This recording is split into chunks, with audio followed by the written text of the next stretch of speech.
Well, we know the Russos are coming back. The Russos are coming back for the Avengers, and they had already done Civil War. They've done Winter Soldier. They've done Infinity War, Endgame, and they're coming back to Avengers. So the new rumor says they ain't done yet. And they're going to be overseeing the X-Men reboot. Does that mean they're going to be directing it? Just overseeing it? If that is indeed the case and turns out to be true, what does that mean about the introduction of the X-Men into the Avengers movies? Very interesting. Flight Risk was the #1 movie of the weekend.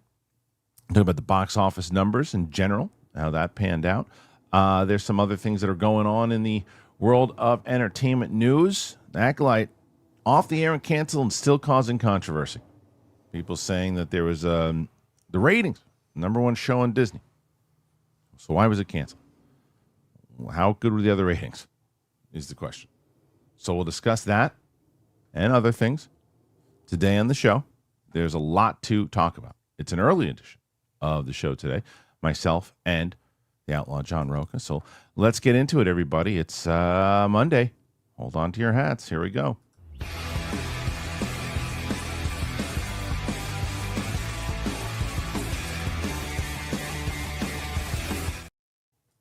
Welcome back to the show, everybody.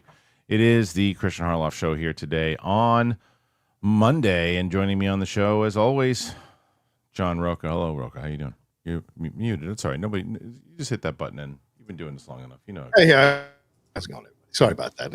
I mute myself during the beginning because I don't want Kristian to hear my laughter or my cackles or my comments. So, well, there you go. Now I can hear them all. Yeah, now we're on board. Nice haircut there, buddy. Thank you. Nice, yeah, you know why I had to go to the DMV this morning? That's why. So I had to get a new picture on the. But you were signing up. I was like, let's go. Yeah, I know. We should. No, not yet. But it is time for us to discuss a great many things. Last week. Jump the gun. Okay. Yeah. Are you gonna apologize for the fact that Friday didn't win the thing and it was a single person that won last week? Who won last week? Oh, Steph. A broken clock is right twice a day. So what do you want from me? Okay. So if sure. Let's take a look. First of all, you need a rock and roll opening with someone singing. Yeah. Oh. It's the Kristian Harloff Show, like something like that. You complain that you're not in the intro. I put you in the intro. Now you're talking about the music. I'm always trying to elevate what you're doing in my own small way. That's right. All. And you can take it or leave it. Well, thanks for adding me to the intro, which I appreciate. Yes, you're in the intro, but now apparently we need lyrics, so that's fine. Get on it, Luke. Get on it. Get some lyrics. I'll tell you, I started watching Squid Game. Hey. What, season 1 or season 2? Season 1. I never seen, and I did a reaction to it, and just as I thought, it hit a big pile of shit. Oh no, nobody cared. But I'm gonna watch it anyway. Obviously, I'm gonna watch it regardless. I'm gonna put out like 3 episodes, but I'm not gonna waste any more time if people aren't watching it. It's like it was, but waste any time with other people, the editors, and everybody else too. So I'm gonna watch. I'll definitely gonna watch it because I'm locked into it after episode 1 already. I put episode 1 up today. So yeah, we have a lot going on. Sadie and I watched Team America over the weekend. Wow, yeah. She was first time for her. Yeah, not a fan, if I can say. I was a major fan of it, but she was not a fan. So that alone is worth watching the reaction to it. So funny. All right, we've got a lot of stories here, John, and the one that really kind of stuck out was this rumor about the Russo Brothers. Now, the Russo Brothers, of course, beloved by the MCU people. As I'm doing a rewatch, I see all the movies that they did, and it's just absolutely incredible what they were able to accomplish during their tenure at Marvel. So now we got them back, and they're doing the Avengers, right? And so if I could find the story, I will. I don't know where it disappeared on my thing. It's right there. But for some reason, it's gone. I don't know what the hell's going on. Let me see. Is that it? Where the freak is this stupid thing? Anyway, there it is. Got it. Found it. Perfect. The Russo Brothers are going to oversee the X-Men reboot and more Avengers Secret Wars releases, what people are saying. Okay. That being said, according to a new rumor, Is this story moving right now? When you see Yeah, this? it's moving. Yeah. Okay. No denying the Marvel Studios. All right. Okay. So, according to new rumor, the Russo Brothers' return to Marvel Studios will last well beyond the multiverse saga conclusion, as they've signed a deal to oversee the upcoming X-Men reboot and more. Josh Wilding, there's no denying that Marvel Studios struggled to find its footing after Endgame, after losing several actors and filmmakers, not to mention suddenly being tasked with developing TV shows alongside movies. Feige has occasionally struggled to keep the multiverse saga on course. The removal of writers Jeff Loveness and Michael Waldron from the next Avengers movies and the return of the Russo brothers was seen as a righting of the ship by many. Now the filmmakers will helm Avengers Doomsday and Avengers Secret Wars. Beyond that, well, they're not going nowhere, if a new rumor is to be believed. According to the insider, Daniel Rickman, the Russos aren't walking away from the MCU when the multiverse saga ends. Instead, they've already signed a deal to oversee additional projects for the next saga, including the X-Men reboot. Now, whether they'll direct any of those remains to be seen, though we wouldn't be shocked if Feige chooses them to take charge of the first X-Men movie, as that needs to be a hit if mutants are going to thrive alongside Earth's mightiest heroes. You may recall, the recent rumors have pointed to Mr. Sinister being the big bad of the X-Men franchise, something we've long suspected after Fox's efforts focused on Magneto, not to mention Sinister's prominent role in X-Men 97. The Mutant Saga next big event, meanwhile, is rumored to be Avengers versus X-Men, and that's a movie we could definitely see being a Joe and Anthony on their radar. Of course, the duo might not be alone in being part of the next saga if recent reports about Robert Downey Jr.'s future as Doctor Doom is accurate. It's been widely theorized that the upcoming Doomsday and Secret Wars might pit Earth's 616's mightiest heroes against Earth's a lot of numbers, X-Men, and while they still might happen, it seems Marvel Studios is looking to save the concept for Avengers versus X-Men, which arguably makes more sense once that new MCU team of mutants is properly established. I think you will see that continues in our next few movies with some X-Men players that you might recognize. Feige teased last November. Right after that, the whole story of Secret Wars really leads us into a new age of mutants and the X-Men. Again, it's one of those dreams come true. We finally have the X-Men back. Okay, so John, there's a lot there. Yep. So what do you make of these reports, first of all? Do you think that the Russos should be the ones in charge of the X-Men moving forward? Yeah, I think it's a smart decision. Who else was knocking on that door? Feige's been doing this since what, 2008? And it's at some point you realize you got to bring other people in who you trust, who can step into the situation and maybe right the ship. I'm sure Iger was talked to about this possibility because of the amount of money you're going to have to pay to bring the Russo brothers in to do this. And honestly, this is something that we've been speculating about on the hot mic for months, that the Russos weren't just coming back to do a couple of movies, that they would be coming back to do much more. And it would make sense that Feige would turn them into advisors. Now, the fact that Daniel goes that next level where they would be in charge of the X-Men as well as kind of landing the ship on the Avengers here in these last two films, I think that's an interesting decision if that's the case. Because remember, this is just a rumor for RPK. But if that happens, that makes sense. And then leading them to Avengers versus X-Men makes even more sense. Because remember, when the Russos were first pitched, I think they were like, "No, we don't want to do it. We don't want to come back." And then the next day they called and said, "No, we've got a great idea." So the great idea may have been like, "Okay, we'll do Secret Wars, we'll do all this, but what we want to do is." If there's a space to have us take over the X-Men, let us do the X-Men. We've done it with Avengers before with teams, and then we'll lead to Avengers versus X-Men. That way there's a common tone throughout. Like, that these two brothers are in charge of the whole thing. So it's going to have a commonality of tone throughout, leading to this end result, Avengers versus X-Men, which a lot of people, I think, would be so jazzed to see, especially comic book nerds like me. So, yeah, I love it. I mean, it makes sense, right? Also, like you said, if they're setting up, and as Feige said in that release, that this is setting up the Avengers. This is setting this. The X-Men, X-Men in the Avengers, in that multiverse thing. So you're going to see a lot of setup in those two movies. So this makes way more sense because if you look at it, it's been kind of a jumbled mess leading up to it. There's really no through line, like especially after watching the MCU phases 1 through 3, which I'm doing right now, and you see like all the threads that are leading to Infinity War and Endgame. There hasn't been that at all really. There's been multiverse things that have popped up, but there's really been nothing. They tried to do it with Kang a little bit, and then that fell through. And Yeah.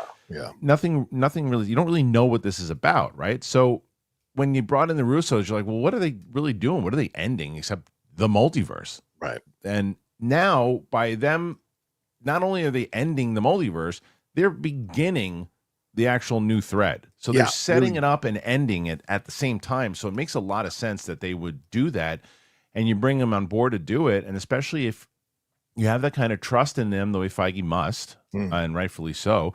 And you say, look, guys, here's the thing. What's our angle all the way through? And you guys want to carry the ball and do it. And it looks like they want to do it. And it would make sense also for goodwill. Look, you know how fickle the fan base is. Yes, 100%. If the new Avengers movies stink, the fans are going to be like, they're past their prime. We don't want them anymore. So is that a risk to have them? Well, to be fair, they haven't announced it, but is it before they see how this goes, signing them up, or do they kind of have to because they're already moving forward?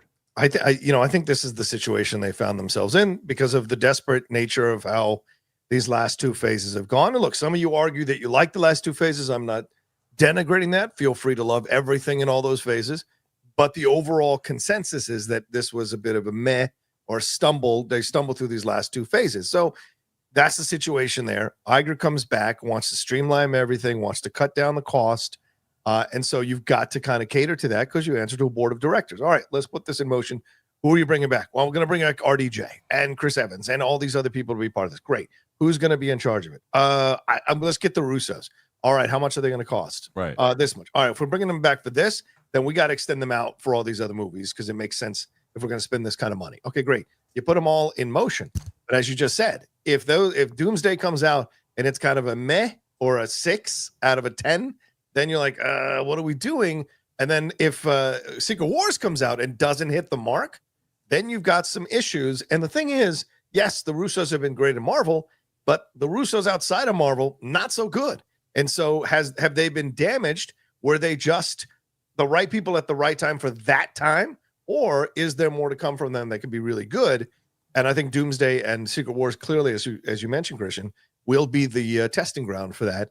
And if both of those are great, then there's going to be a lot of excitement for X-Men. And I wonder, are they going to be in charge of the casting, of the directors who are chosen to work within the X-Men universe? It's a lot of questions here. How much is Feige in controlling this? And how much are they working in tandem, the three of them? I would say that they have earned it at this point to have a lot of income. I have a lot of input.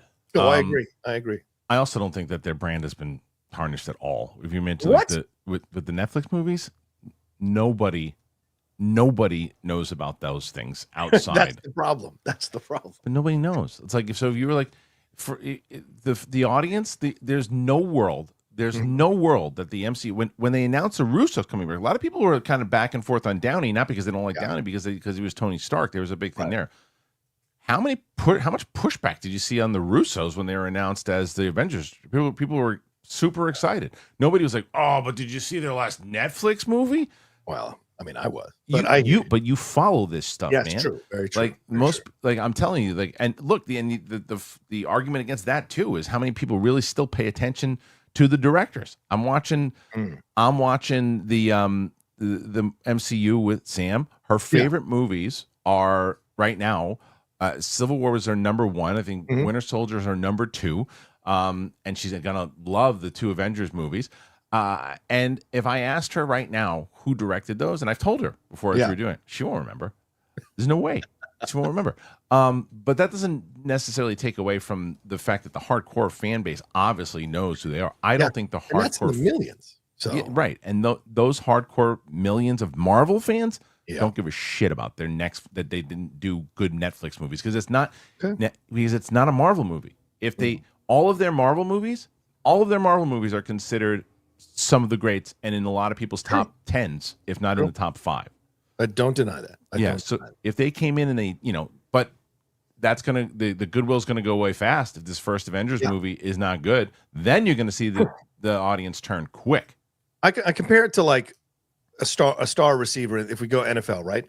A star receiver who was really great on this team goes to another team, does okay but not great, and then comes back to his previous team, are they going to be able to capture the magic in the same way? So I think that's kind of how I feel about the situation here. I think for me, the jury is out, but I hear you that a majority of people maybe didn't follow the Russos to their other projects, and maybe that's why they didn't get watched enough.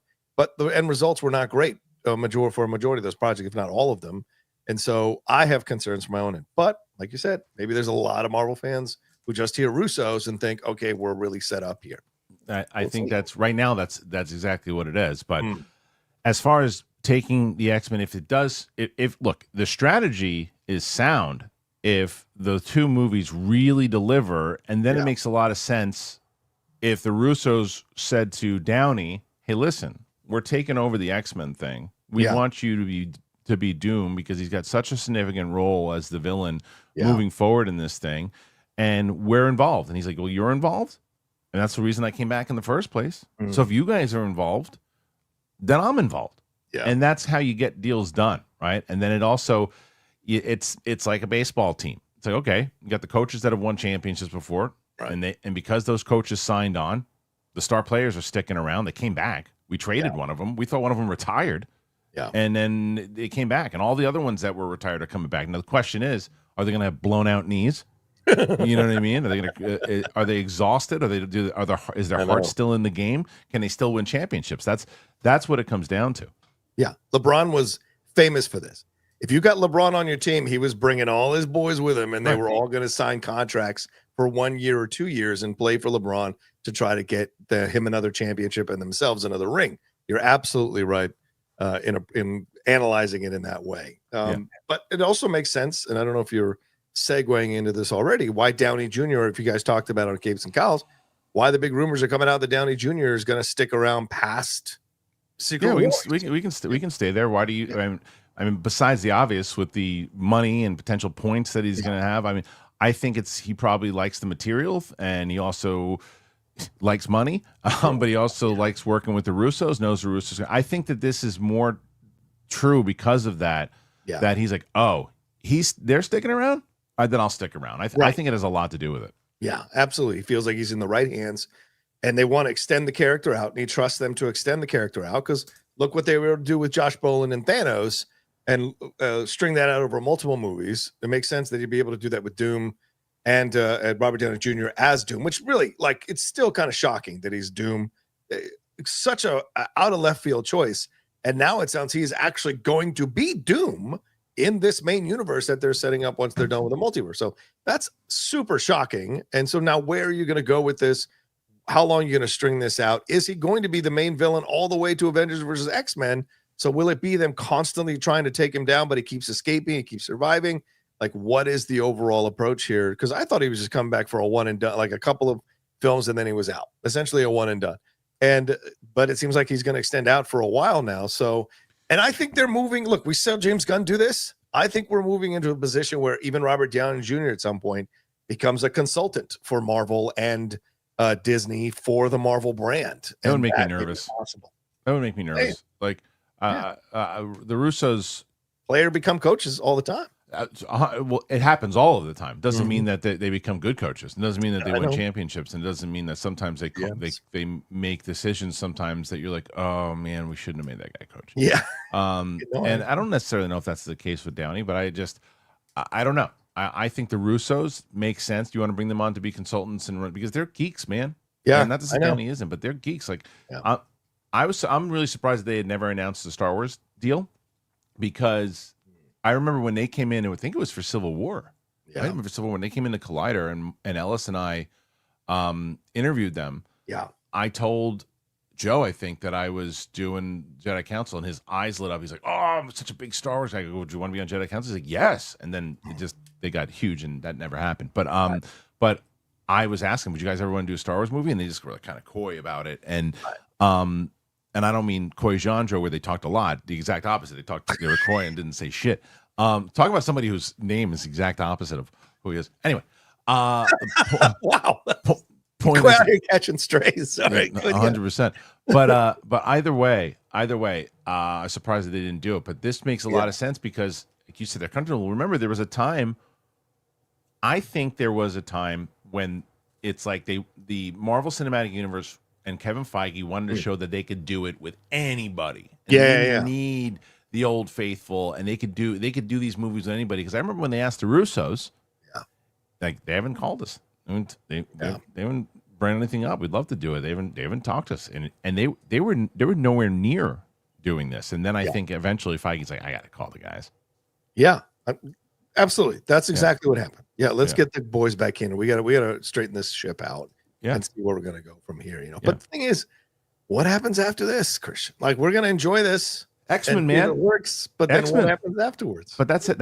You can do X-Men movies for the next 10 to 15 years. Yeah, but who's going to be in charge, and will they become as competent as the Russo brothers and Feige? Because, like you said, you've got to create. Look at the team that they created within phases 1 through 3. It wasn't exactly Feige through the different directors. I mean, you had Kenneth Branagh come in at one point, and then he was gone, and you had Taylor come in at one point for the Thor movies. You had they moved things around. You got the Russos. You found the Russos. Find the new Russos inside. Let the Russos find the new Russos, and you had Ryan Coogler at one point, to come in there. So there's a lot. But you speak of the thing is that with Marvel is that they were able to say, okay, look, we see our issues, and because of that, we're gonna, like you said, there's shifts. Yeah, we've famously said that that's not the case with Lucasfilm, and it looks like they think everything's fine. A lot of the audience thought that too. I don't know if you saw over the weekend. Oh yeah, man. This. Yeah, this was when did this come out? So many amateur studio heads just sitting on their couches, not understanding how the business works. But where is I'm trying to find this report because for some reason it was over here on Dark Horizons. Well, it says here this, therefore I don't understand this. Now, when did that story hit? That story hit over the weekend, right? Over the weekend, yeah. I thought it's on Dark Horizons, I think. That's what it's on. I'm looking for Dark Horizons. Why can't I find a new? Oh, there it is. Okay, I got it. It's just it's Monday. It's on something. It is Monday morning. So over the weekend, there was a report about the Acolyte and its ratings, which people right away, everybody just jumped to Twitter and said, "See, take it easy," as they say. Let's go to this report first, okay? Percy Jackson beats the Acolyte in streaming ratings. This is what they say here. An analysis film Illuminati published its year-end analysis in 2024, looking at both TV production and series viewership, and much of the talk in the wake of it has gone to its numbers around the ratings of one show in particular, Star Wars: The Acolyte. Illuminati says that all the major streaming franchises, including Marvel, Star Wars, Lord of the Rings, underperformed last year.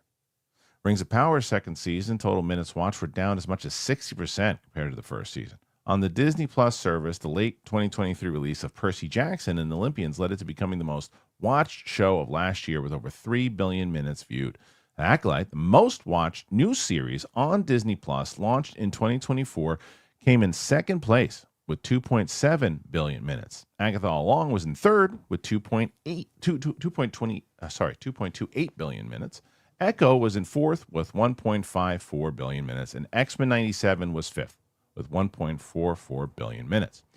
The report says, while mixed fan reactions were likely a factor to the Acolyte cancellation, despite its success, more impactful was the viewership for the show saw significant decreases after the first 2 episodes and into the finale. In contrast, last year's Ahsoka saw a decline in its third week, but rose in the weeks after through to the finale. Not to mention, it cost over $200 million to make. The Skeleton Crew series declined from the third week to the finale wasn't as sharp as it was with The Acolyte, but overall ratings were notably below The Acolyte, and the series totaled 914 million minutes watched, the lowest new series of the top 10. Remember, everyone was saying, the ratings got better. Yeah. Apparently not. As the series was released in the last few weeks and didn't have a full season available until early this month, it should fare better in next year's report. Got it. In terms of all top 10 originals, the Harlan Coben adaptation, Fool Me Once, released on New Year's, top 12.1 billion watched. Bridgerton, 11.1. Landman, 9.9 billion. Perfect Couple, 8.8. Tulsa King, 8.5. Let me go back real quick and let's see something. So you see those numbers that we just talked about here. And what was And Acolyte was what, 2.7? 2.7 billion minutes. Right. Minutes. 2.7 billion minutes. Okay. Now look at, and I'm going to go, and I'm going to read these other ones of the ones that did very well. Yeah. The other hits that we just talked. Landman, 9.9 billion. Yeah. Tulsa King, 8.5 billion. These are streamers, streaming shows, just like the Acolyte. Exactly. Gentleman, 8.6 billion. Fallout, 7.95 billion. Yeah. That is 5 billion more than a show that cost $230 million. The impact of the strikes was felt heavily in the production last year, not just shows going break, combined. So, all right. Yeah. I didn't chime in. I let Kalinowski do that. Kalinowski was chiming in on Twitter and all over the place. And going crazy. They were like, because the thing was, they said it was the second highest rated show of Disney. And everyone's like, see, shouldn't have been canceled, but I thought it was terrible. I thought it did bad. Yeah. You didn't ask the follow-up question. What were the ratings on the other shows? It's the first question that should have been asked. What were the ratings on the other ones? And because guess what? Agatha only costs like 80 million or whatever it costs to make. Yeah. So when you see a number like that, that's decent. Not bad. You look at the Tulsa King, there's no world where Tulsa King costs as much as the Acolyte did. No. And it did 6 billion streaming minutes more than the Acolyte. With Stallone, who's 70 years old. Almost 80. Yeah. 80. And going after a particular demographic. The younger demographic is who Acolyte is aimed for, and they said, no, thank you. There's no world that show gets renewed. Yeah. There's no world. And the same thing with Skeleton Crew. I haven't seen it. I hear it's good. No world. If it costs a lot of money to make, I don't know what the budget is. But like when people are out there, it shouldn't have been canceled. Yeah. You will never work for any company that makes good decisions. You won't. Yeah. You won't. That's a terrible business mind. Well, it did good. It did it, or did they cheat it and say it was the second most in the most disappointing year for streaming shows that we've had so far? It was number 2. Come on, guys. Like, just pay attention to it, the whole thing overall, not just what your narrative is. It's like, I get it. Look, I said the same thing. There's certain shows I would love to see continue and happen, but if people aren't watching them, I just mentioned with Squid Game, the one that I'm doing. Yeah, I love watching them. I want to do all those reactions. Right. But if people aren't watching them, what's the point? What's the point of me doing them if people don't really? If the audience is telling you, I don't really care. The people who are watching it, who did check it out, I can say, look, I'll do a review for you guys, and hopefully you guys enjoy that. But it's gotta make sense for whoever's putting out the production of this. I mean, I'm assuming you feel the same way here. Yeah, for the most part, yes, I agree. Because look at even Squid Game, that got 1.2 billion hours, not minutes, hours of viewing from the ratings here. And you look at the numbers. In what world should a Percy Jackson show do better than a Star Wars show? That is not a universe. This is like Alabama fans storming the field after they win a game. What is wrong with you? You were once proud a program. What are you doing storming the field like Wichita State or something? Like, you got to have a certain level of expectation on this thing. And all the things you're naming, it's not like these shows got massive fanfare or whatever. I mean, Tulsa King, to me, I thought was a niche show, but the fact that it outperformed Skeleton Crew, that is really shocking. It's Disney Plus, which is a hell of a lot more of an easier thing to download, an easier app to navigate than Paramount Plus. So people are going out of their way to find a Tulsa King. And then you look at the situation here and the number of minutes and the budget. That's the thing. The budget is huge. And you got to look at it as a bigger picture too, which is that Disney fumbled this whole thing. There's no reason the budget should have been this big. There's no reason they should have built the expectations this high. The show that did deserve it was Skeleton Crew, and sadly, that's like number 7 on their list of most viewed, which is down there. So we probably won't see a second season. But this idea that people, it gets so frustrating. We see this with the Marvels, right? Like this victimhood that just these people who love these shows or these movies just assume or take on, like, oh, you guys destroyed this thing I loved. And it's like, no, man, people didn't watch. Glad you loved it. People didn't watch. And no, it wasn't because there was a campaign or all this kind of stuff. No, people checked it out. Look at the numbers for the first 3 episodes. People checked it out and then checked out because they didn't want to go forward with it. So yes, congratulations on the billions of minutes or whatever it was that it got. But like in the end, it's got to make sense. It's got to make yeah. It's like look, it was the number one out of all the ones that we needed. It did this number, but it didn't do this number. And exactly, which is what Disney set it up to do, and it didn't. Right, so and in order to justify this number that we spent, it needed to hit this number. Yeah. However, it hit this number, which was the second best that we've had. It's like for this year, this year, and it's like so when you just read that and you go, because it's like you're fighting for a show that you love, and you go, oh, see, that's it, and yet, and then they just say, well, it's because.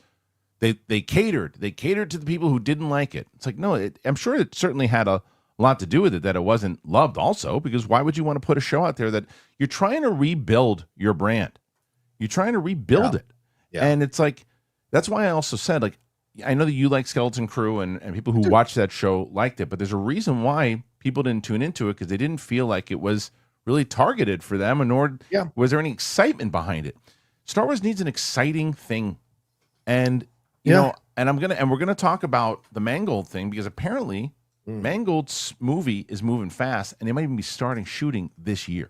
Yeah. So we'll discuss that in just a minute, but I'll tell you what, I think it's almost Christmas time. Oh, what? It is to me. You know why? Oh, it's almost Christmas. At least it feels like Christmas because I forget. Are you a? You gotta sell this to me. You gotta sell this to me. I'm going to. Have you? I love Christmas. You know that. Well, let me ask you this: okay. Are you a coffee person? I'm slowly starting to become a coffee person, which is unsettling me a little bit. But I do. Oh, I like it. Well, you know what is that you don't want to go to the grocery store and you don't want to go and you want to get yourself some good coffee. And it's Christmas time for me because Trade Coffee is back. I love Trade Coffee, and I've been using Trade Coffee forever since they were on the show last time, and they're back again.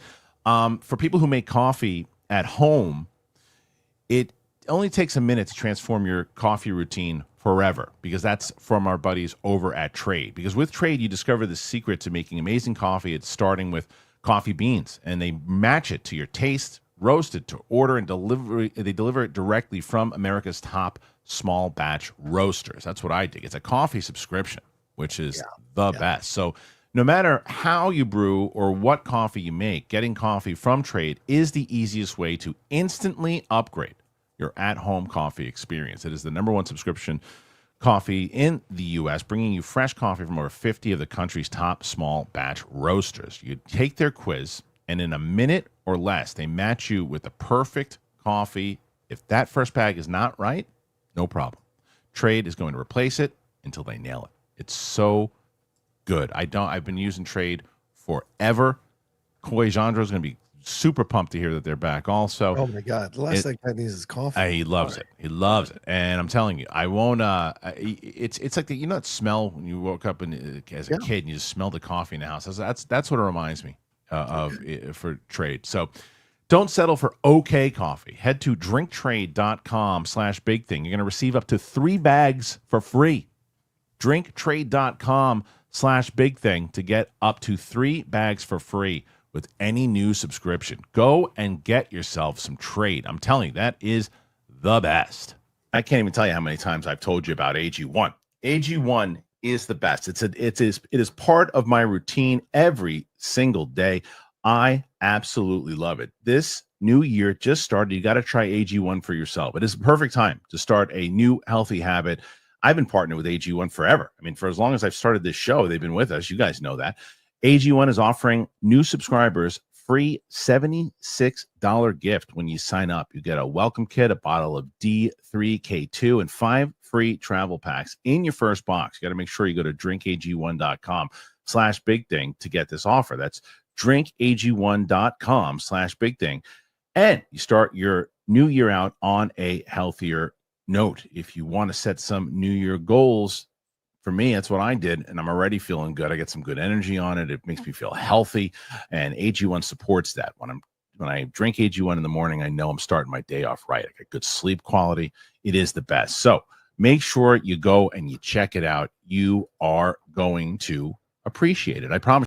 And let's talk about it. I've talked to you guys before in the past about Robinhood. You guys know, you've heard me discuss. Well, I'm going to discuss with you once again.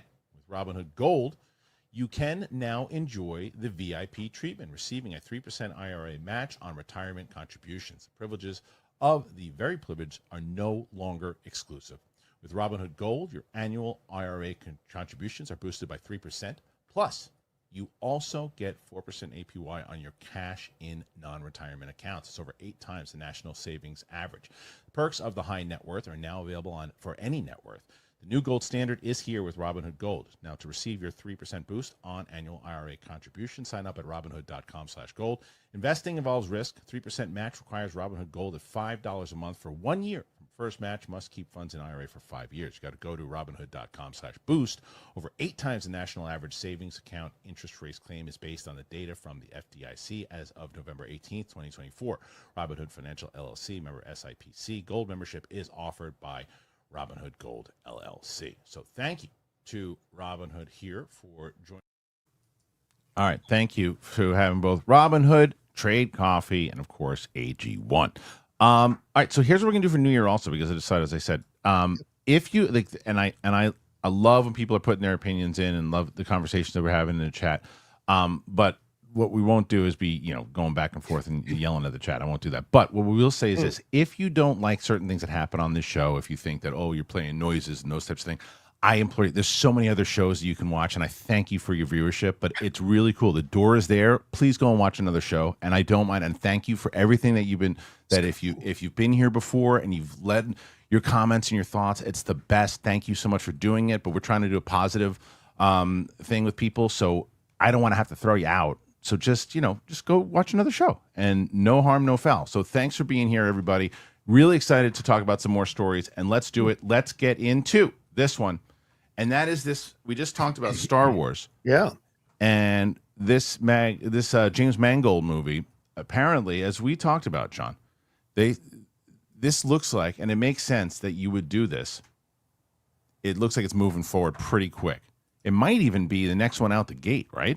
Yeah. It's looking more and more like James Mangold's film will be his Star Wars movie that will be the next movie announced over 2 years ago. Taking place some 25,000 years before the events of the original trilogy, Dawn of the Jedi is expected to deal with the first users of the Force and the very origins of the Jedi Order. House of Cards creator Beau Willimon has been co-writing the script with Mangold. Since its announcement, little in the way of updates have been given regarding the project, beyond comments by Mangold himself during press for 2023 Indiana Jones and the Dial of Destiny and last year's Complete Unknown. These comments have been about the level of creative freedom more than any storytelling or production specifics. Today, My Time to Shine a Low is reporting that the current plan is for the film to begin shooting in December. They say the script is expected to be finalized by the summer, with casting to begin immediately after. If true, it suggests that Mangold's Swamp Thing film at DC will have to wait, with the director potentially not getting around for several years. Mangold's film will likely be the third Star Wars film to hit the big screen post Rise of Skywalker. This already shot The Mandalorian and Grogu will be the first to open in May 2026. Why Sean Levy's Star Wars film got a huge boost this week, with Gosling in talks to star with shooting for a fall start. Charmaine Aboy-Chenoy directed and Daisy Ridley led Star Wars New Jedi movie. Meanwhile, it just got a new writer with Christopher Nolfi, which suggests the production will not begin until next year. Man, a lot of shakeups. For sure. So it makes sense to me that they would move forward with Mangold because they have a relationship already with Mangold. Not only do they have a relationship with him, he got a lot of buzz. He just got nominated for Best Director. He's a solid filmmaker, and I think he's set up the most for success out of anybody right now because of where his movie lands, that there's not a lot of, okay, this is what the movie needs to hit with this lore and make sure everybody's happy over here and this. You don't need to do that. So this makes sense to me, and it also makes sense that Sean Levy would be next, and it gives you time to build on the Rey movie. And I also think it also gives time. You got 2 movies back to back that if they can land and get the fans back on board, then you do a Rey movie, leading with a Rey movie right away after the mixed feeling on the new trilogy was risky. So I think they're making smarter moves. Do you feel the same? Yes. Yeah. I mean, yes, cautiously optimistic, because I do think Mangold's an incredible filmmaker. I like A Complete Unknown. I know some people have been pushing back on it since it got nominated, but I like that film a lot, and not just because of Chalamet's performance. I think overall it's a really damn good film. So having him do his Star Wars film, moving it up, is kind of a surprise, because I thought with the Ryan Gosling news from last week that would move the Sean Levy film up more quickly, but maybe they want to take a break after Grogu and Mandalorian Grogu, and then head back in time a little bit and see what Mangold can do with all, as you said, the Oscar buzz. And then after that, you get the Sean Levy film. So it's a balance in tones, right? And then you're leading to the Rey film. I still think that film, now I'm moving more and more strongly into that film, will never happen. Getting a writer like this, announcing it on a Friday near the end of the day, to me does not spark confidence, especially a writer who, wrote some good stuff, then wrote some not so good stuff. So it's not an exciting choice. I don't think Sharmeen Obaid-Chinoy is going to direct this thing. I think I'm in the place where I'm seeing that everything is going to change. And I think they are punting it down the road, Kristian, because they're just like they've done before with that Ryan Johnson trilogy that we never saw. I mean, I think they push things down the road for a reason. It's because they don't feel like the fans right now want it, as you just said. And they think these two probably are safer choices right now for where the fan base is. So that's what I think when I look at this situation.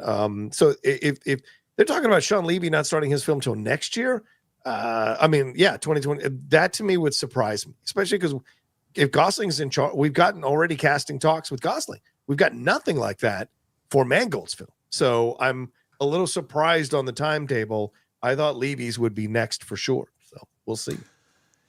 Yeah, but it makes sense, right? Like, especially if you don't really have, like, if they're talking about Ryan Gosling yet they don't have it. I think right. It's in talks. And don't forget, and this is what nobody brings up, and it's kind of a bummer. Okay. I'm glad that Horowitz brought it up. It's like, and I hope more people ask Mangold about this too, right? Because I don't believe he stole anything. But Mangold's not the one that pitched, let me do the 25,000 year beginning of the Force thing. That was Benioff and Weiss. They had that thing. That's true. That's what their movie was going to be about. They've since been quiet about it. Now, I don't necessarily know if maybe that's what Lucasfilm wanted to do. Like they were like, hey, we want to explore this. Do you guys like this? And they said yes. And then they're like, okay, we don't really see where you guys are going with this. We're going to give this to Mangold. But they just act like that never happened. And it did. Benioff and Weiss were going to do the same story. Maybe not the same characters, but the same time period and the same thing. So, like, they've been circling around that. And it's a smart play to make because you can build. What I hope that they do, though, is that they stay there. Mm-hmm. Like, stay in that area. Oh, interesting. Okay. Stay in the 25,000 years. And well, but gradually build in that time, like the old Roman times, and build it. Yeah. You don't need to go back to where we've seen enough in the other eras. We've seen enough. Like, we've got so much stuff there. And if you're going to go, you're obviously going to do Rey, then you can take place during that time period. But everything else, play with your new sandbox. Yeah. I agree with you. Stay there, see what you can create, see what you can explore, what new lore you can put together there during that time, what new characters. And maybe that's a way to excite filmmakers who are maybe hesitant to go into the current time that they're playing around with because of the reaction of fans. You go, well, here's a completely new sandbox that you can build your own castles in and your own lore and mythology in. And maybe you'll have to occasionally tie things up because it's cool for the fans to get a little bit of an Easter egg. But overall, you're going to have a little more free reign to create what you want to do. It all depends on how Mangold's movie comes out. And if it's good, then you've opened the door to that time period and people wanting more. Look what happened on the publishing side with High Republic, right? They opened the door to a little bit of High Republic. Boom. It's been massive. And a lot of people have loved those books and novels, young adult and more mature approach. All of them have been mostly successful, and the comic books as well. So to me, that's where you go, okay, Star Wars can do it on one side of their overall franchise or IP. Now, can they do it again here on the movie side theatrically and open the door? So, yeah, I like that idea. Yeah. So I ask you guys though, what do you think about it? You think this is exactly where they should go? Are they moving in the right direction? Should Mangolds be next? What say you? This weekend, saw Flight Risk take the number one spot. Oh boy. What? It was the number one movie. Did you see it? No, I didn't need to see it, but yes, go ahead. Flight Risk tops quiet box office weekend. Mel Gibson's Flight Risk has topped what's tipped to be one of the worst weekends at the box office, with the combined total of all films, $63 million for all the films. Wow. The Mark Wahlberg-led Flight Risk will come out on top with 11 to 12 million for the 3 days and gives Lionsgate a second number one this year, following Den of Thieves 2, Pantera. Lionsgate needs it, man. The film has not just been widely rejected by critics, but audiences, earning a woeful C cinema score. Is that Den of Thieves or Flight Risk? I think it's Flight Risk. Let me look. Let's see what Flight Risk has on. Oh no, it looks like Den of Thieves, because this is a sentence right after Den of Thieves. So, let me see. Rotten Tomatoes Flight Risk, because I saw Alonzo Duralde liked it. But he liked it. Oh no, it got it's 26%. Yeah. It's 26% on Rotten Tomatoes. Now, but the question is, there's a lot of questions. Okay. The Mark Wahlberg-led Flight Risk, it's still doing better than Presence, the super. I thought he was retired. Soderbergh. Did he retire? No, Didn't he say he was retiring a while ago? Oh, one of these directors who retires and then doesn't retire. The supernatural thriller that received fairly good reviews but has been dubbed a flop by audiences with a C+ cinema score and poor post-track results. The title had its debut in sixth place with 3.1 million for the weekend. In second place was Disney's still powering of Mufasa. Wow. The Lion King, which took in 8 million, is now 220 domestically. Third one was One of Them Days, which dropped 39% in the second weekend and earned 7.2. Rounding the top five are Sonic, which earned 5.1, Moana 2, which earned 4. Last week's horror Wolfman fell to 7th. Yuck. In its second weekend with a 3 million haul, it was 72% drop. The Brutalist had its major expansion over 1,100 cinemas, but funnily enough, it made a little difference. $2 million weekend haul to just 2% compared to last weekend, despite being in around 3 times as many, coming off a Golden Globes win. Okay. A lot there. So funny because, I got a lot of crap, John, on you did for what? on Thursday, because my people misunderstood. Well, some didn't understand what I was saying, and others just flat out disagreed. I still think when it comes to the Oscars, you and I have had this talk that people are like, oh, it's not about popular movies. I couldn't agree more. Not about popular movies. For me, it's more about awareness, right? And you see like this movie, The Brutalist, which is probably a great movie. Still, I got to check it out. But I'm not watching a 7-hour movie, and I think that's the same reason why it's not doing well in the theaters too. People are going to go, what am I going to go see in the theater? I'm going to go see a 3-hour movie. So that movie's not going to do well in the theaters. It's just not. And they're putting it out in the theaters because they wanted to get nominated, and they want to be able to qualify, and they have all these different things. So I think that there's I don't know. There's just there's certain movies that do well in the theaters, other ones that don't. But I applaud them for putting it out in the theater and giving it a shot to put more awareness on it. So well, I mean, you're not always going to knock it out of the park with the audience, rather. I mean, look at Better Man, the monkey movie about Robbie Williams. Yep. Great reviews. No one I know who's seen it didn't love it. They all loved it. I'm halfway through it and I'm enjoying the hell out of it. But like the thing is that nobody went to see it, and so it's like, this is the game. Same thing here with The Brutalist.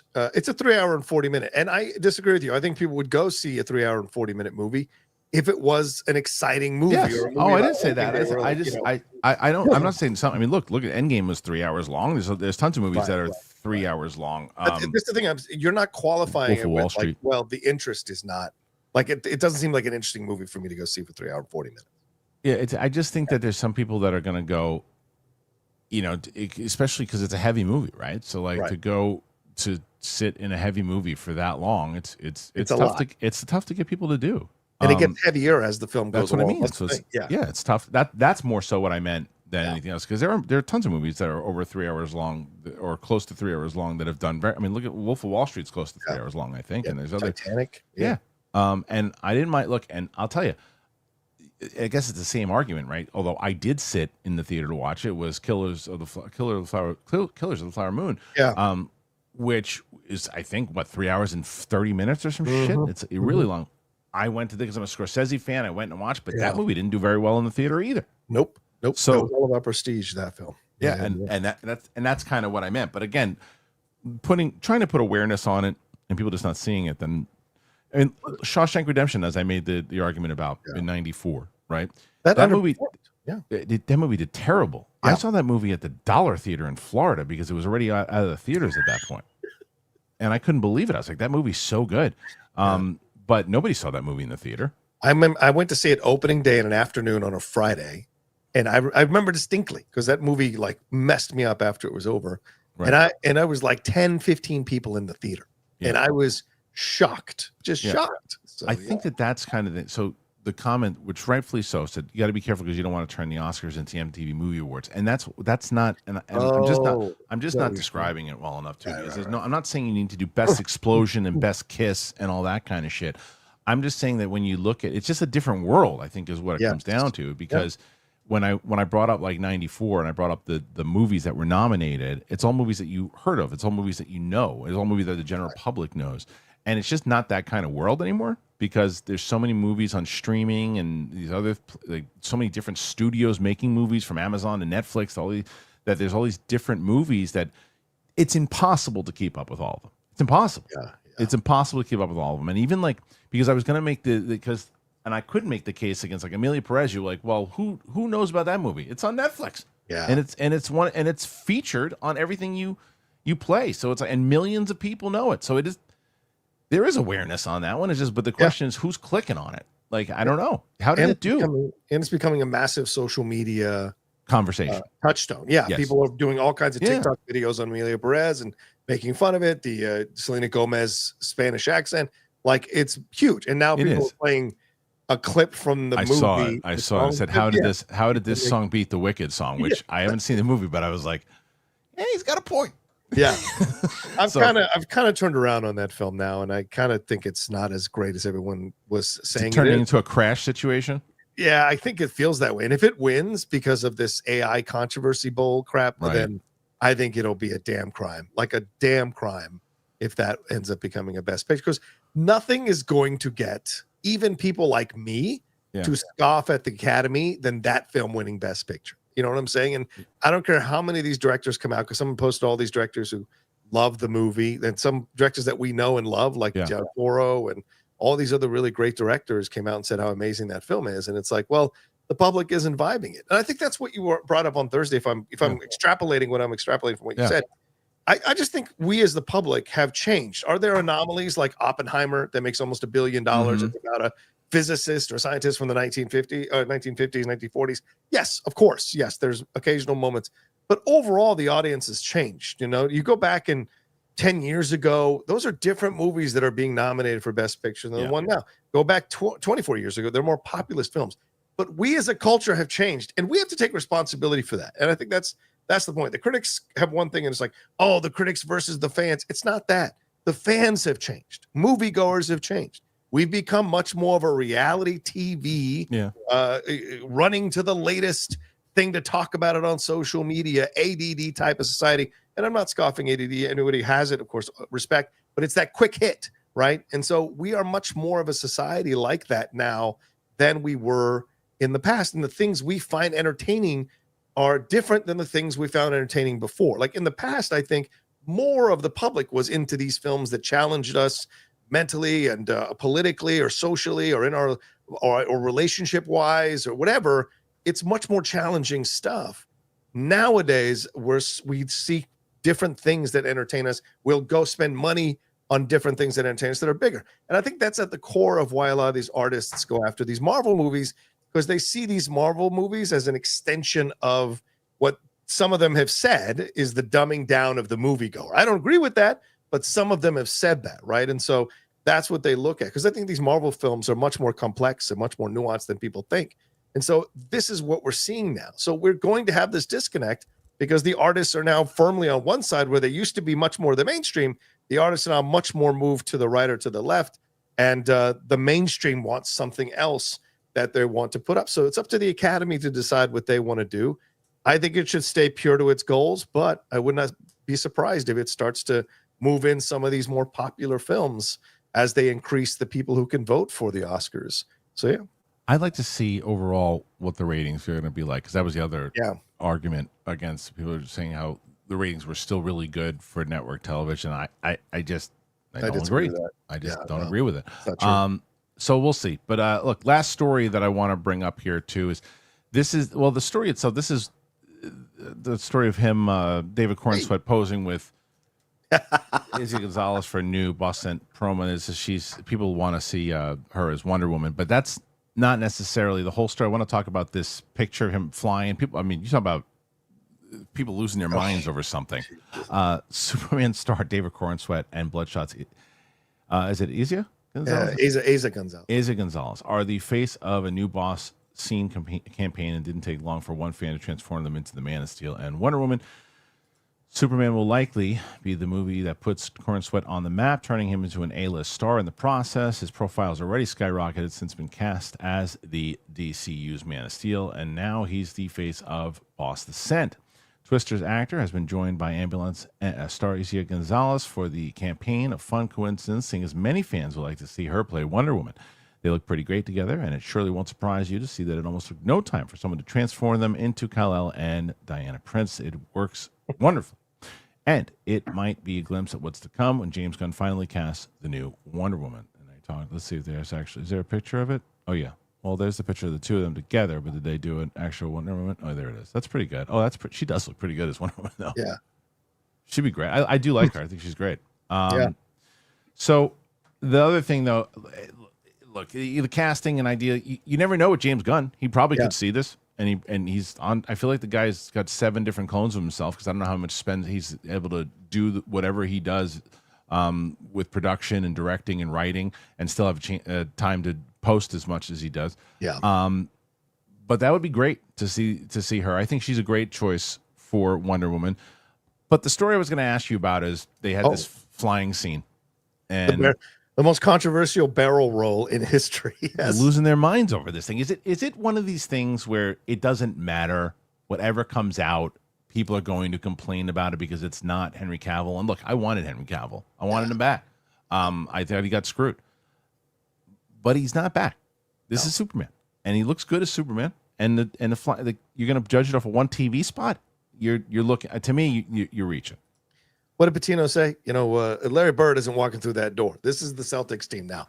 Same thing here. This is the Superman now that you're going to have David Cornsweet and James Gunn, and the approach they're taking. I think there are some people who are invested in trying to tear this thing down, no matter what gets released about it.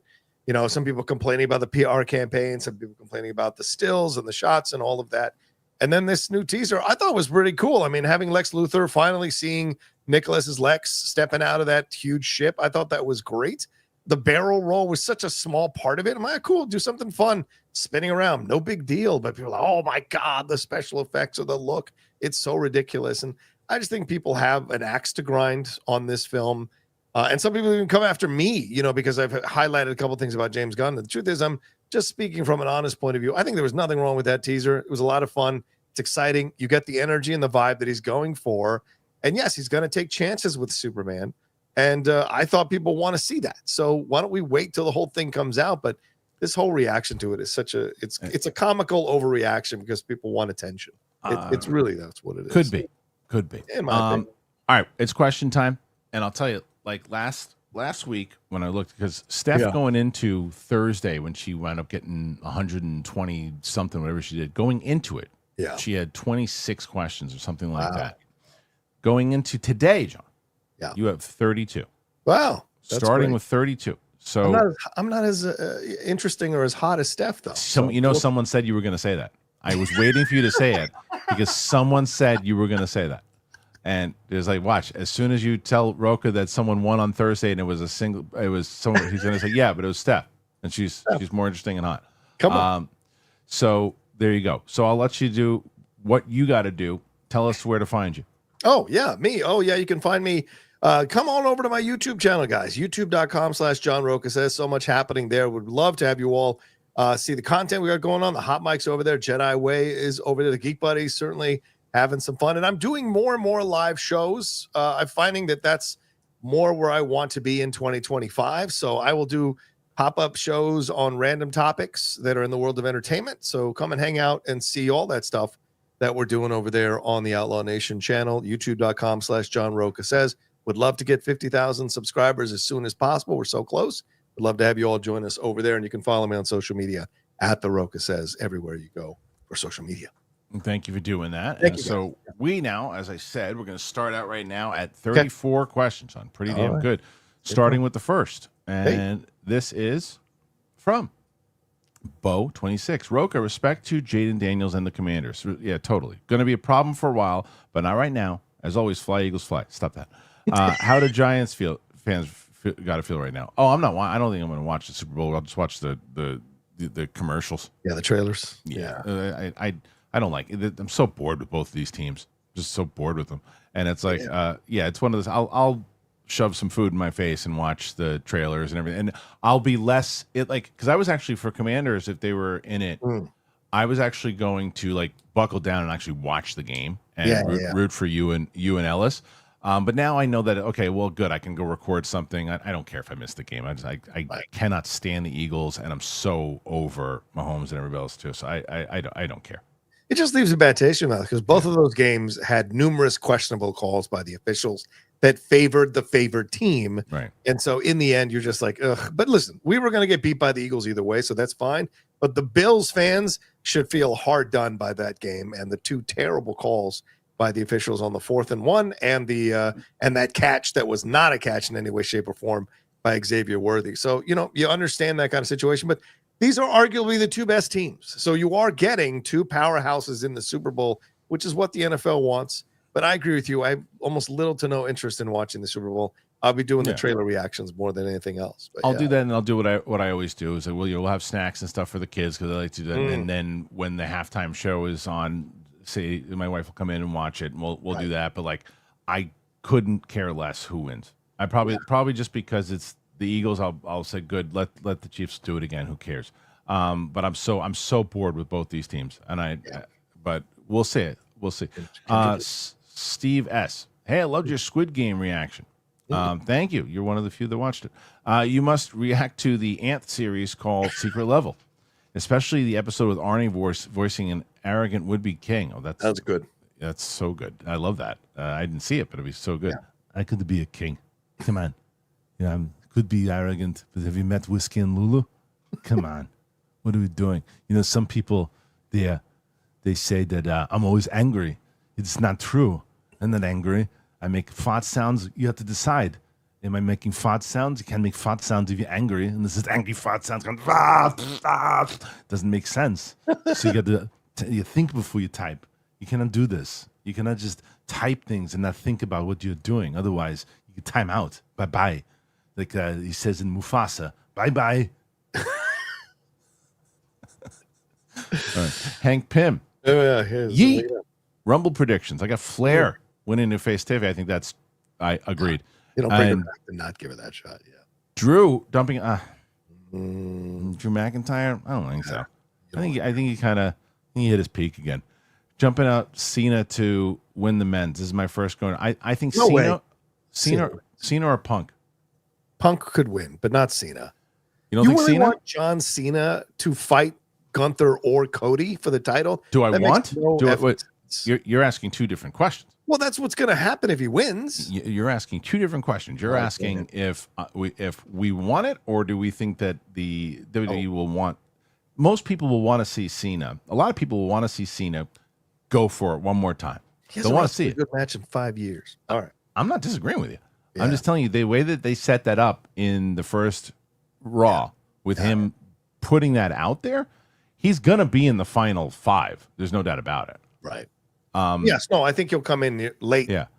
I like Drew McIntyre so much more as a heel and what he's done over the last 3 years. But the guy's lost too many times in big opportunities that I just feel like it's ruined the air of that guy could be dominant. Right. I just think no one's even thinking about Reigns. Reigns could throw everybody over and then it's a rematch Yeah. with him and Cody at. I guess the thing is too, you don't need Reigns to win it, because Reigns could just have a storyline leading up to it to get himself a qualifying match. So maybe why would you waste that on him? Right. But yeah, I'd like. But I don't think anybody disagrees. Flair versus that Tiffany. Yeah. That's the and she won't win. You got to put Tiffany over. You got to put her over. You don't let Flair come back and win right away. Unless the idea is that they can split it again and she takes it back. It's like, let her stay a little dominant. Sal Skalicki, Sterling Harjo, or Rick Famuyiwa would be my choices to helm the X-Men. Rick would be interesting too. Yeah. I don't know Sterling as much too, but sure. But you're probably gonna. I think that the Russo brothers will launch it with an X-Men movie, and then I think they're gonna do like Gun with Superman. They're gonna put the tentpole. Yeah, I think they're gonna do spin-off movies too. I think you're gonna get a Cyclops movie. I think you're gonna get, but I think you start with X-Men though. You start with the big one first because you can, but then you do spin-offs depending on who your cast is. Tom Hanks, what are both of your all-time 5 out of 5 star movies? Oh, all-time. 5 out of 5. I mean, Empire Strikes Back is an all-time 5 out of 5 for me. Eternal Sunshine of the Spotless Mind is a 5 out of 5. Braveheart's a 5 out of 5 for me. Godfather 2 is a 5 out of 5 for me. Do you know what I found out this weekend? Go ahead. My wife has never seen any of the Godfather movies. That's not a surprise. Barbie did a whole thing about that, so I'm not surprised. Because I knew that at one point, because we were watching The Offer, and I felt like she had told me that she had seen it. She's like, I've never watched any of them. She's like, I saw like maybe a scene or something. And I'm like, oh my God, that's one we got to do. Neither is Lily. She's never seen them, and I could never talk her into watching them. She brought it up to me, my wife, because she was so upset about that I made her watch Team America that she was like, why don't you watch a good movie? She's like, I've never seen any of the Godfather movies. I was like, wait, is that true? She's like, yeah, no, I haven't. So maybe we'll do those. I love that. Yeah. Mike Joyce, Mahomes must be stopped. Fly, Eagles, fly. Whatever. Yeah, I don't think it matters. Yeah, who cares? I don't want to see the Eagles win. I hate the Eagles. I don't want to see them. I don't want to see him win another one because I'm bored with them, and I don't want to see them win because it's the Eagles. So I don't. I don't know if I've cared less about a Super Bowl in a very long time. There's no way the NFL doesn't let the Chiefs win to have Taylor Swift there on the field with Travis Kelce and Mahomes. There's no effing way that doesn't happen. So funny. So many people are saying that it's like WWE now. Ewok, so happy you started the Squid Game reactions. Please watch them. Simon Section. Hey, Kristian, I can't wait to see you and Sam's reaction to Guardians of the Galaxy Volume 2. Yeah, we shot it. It comes out tomorrow.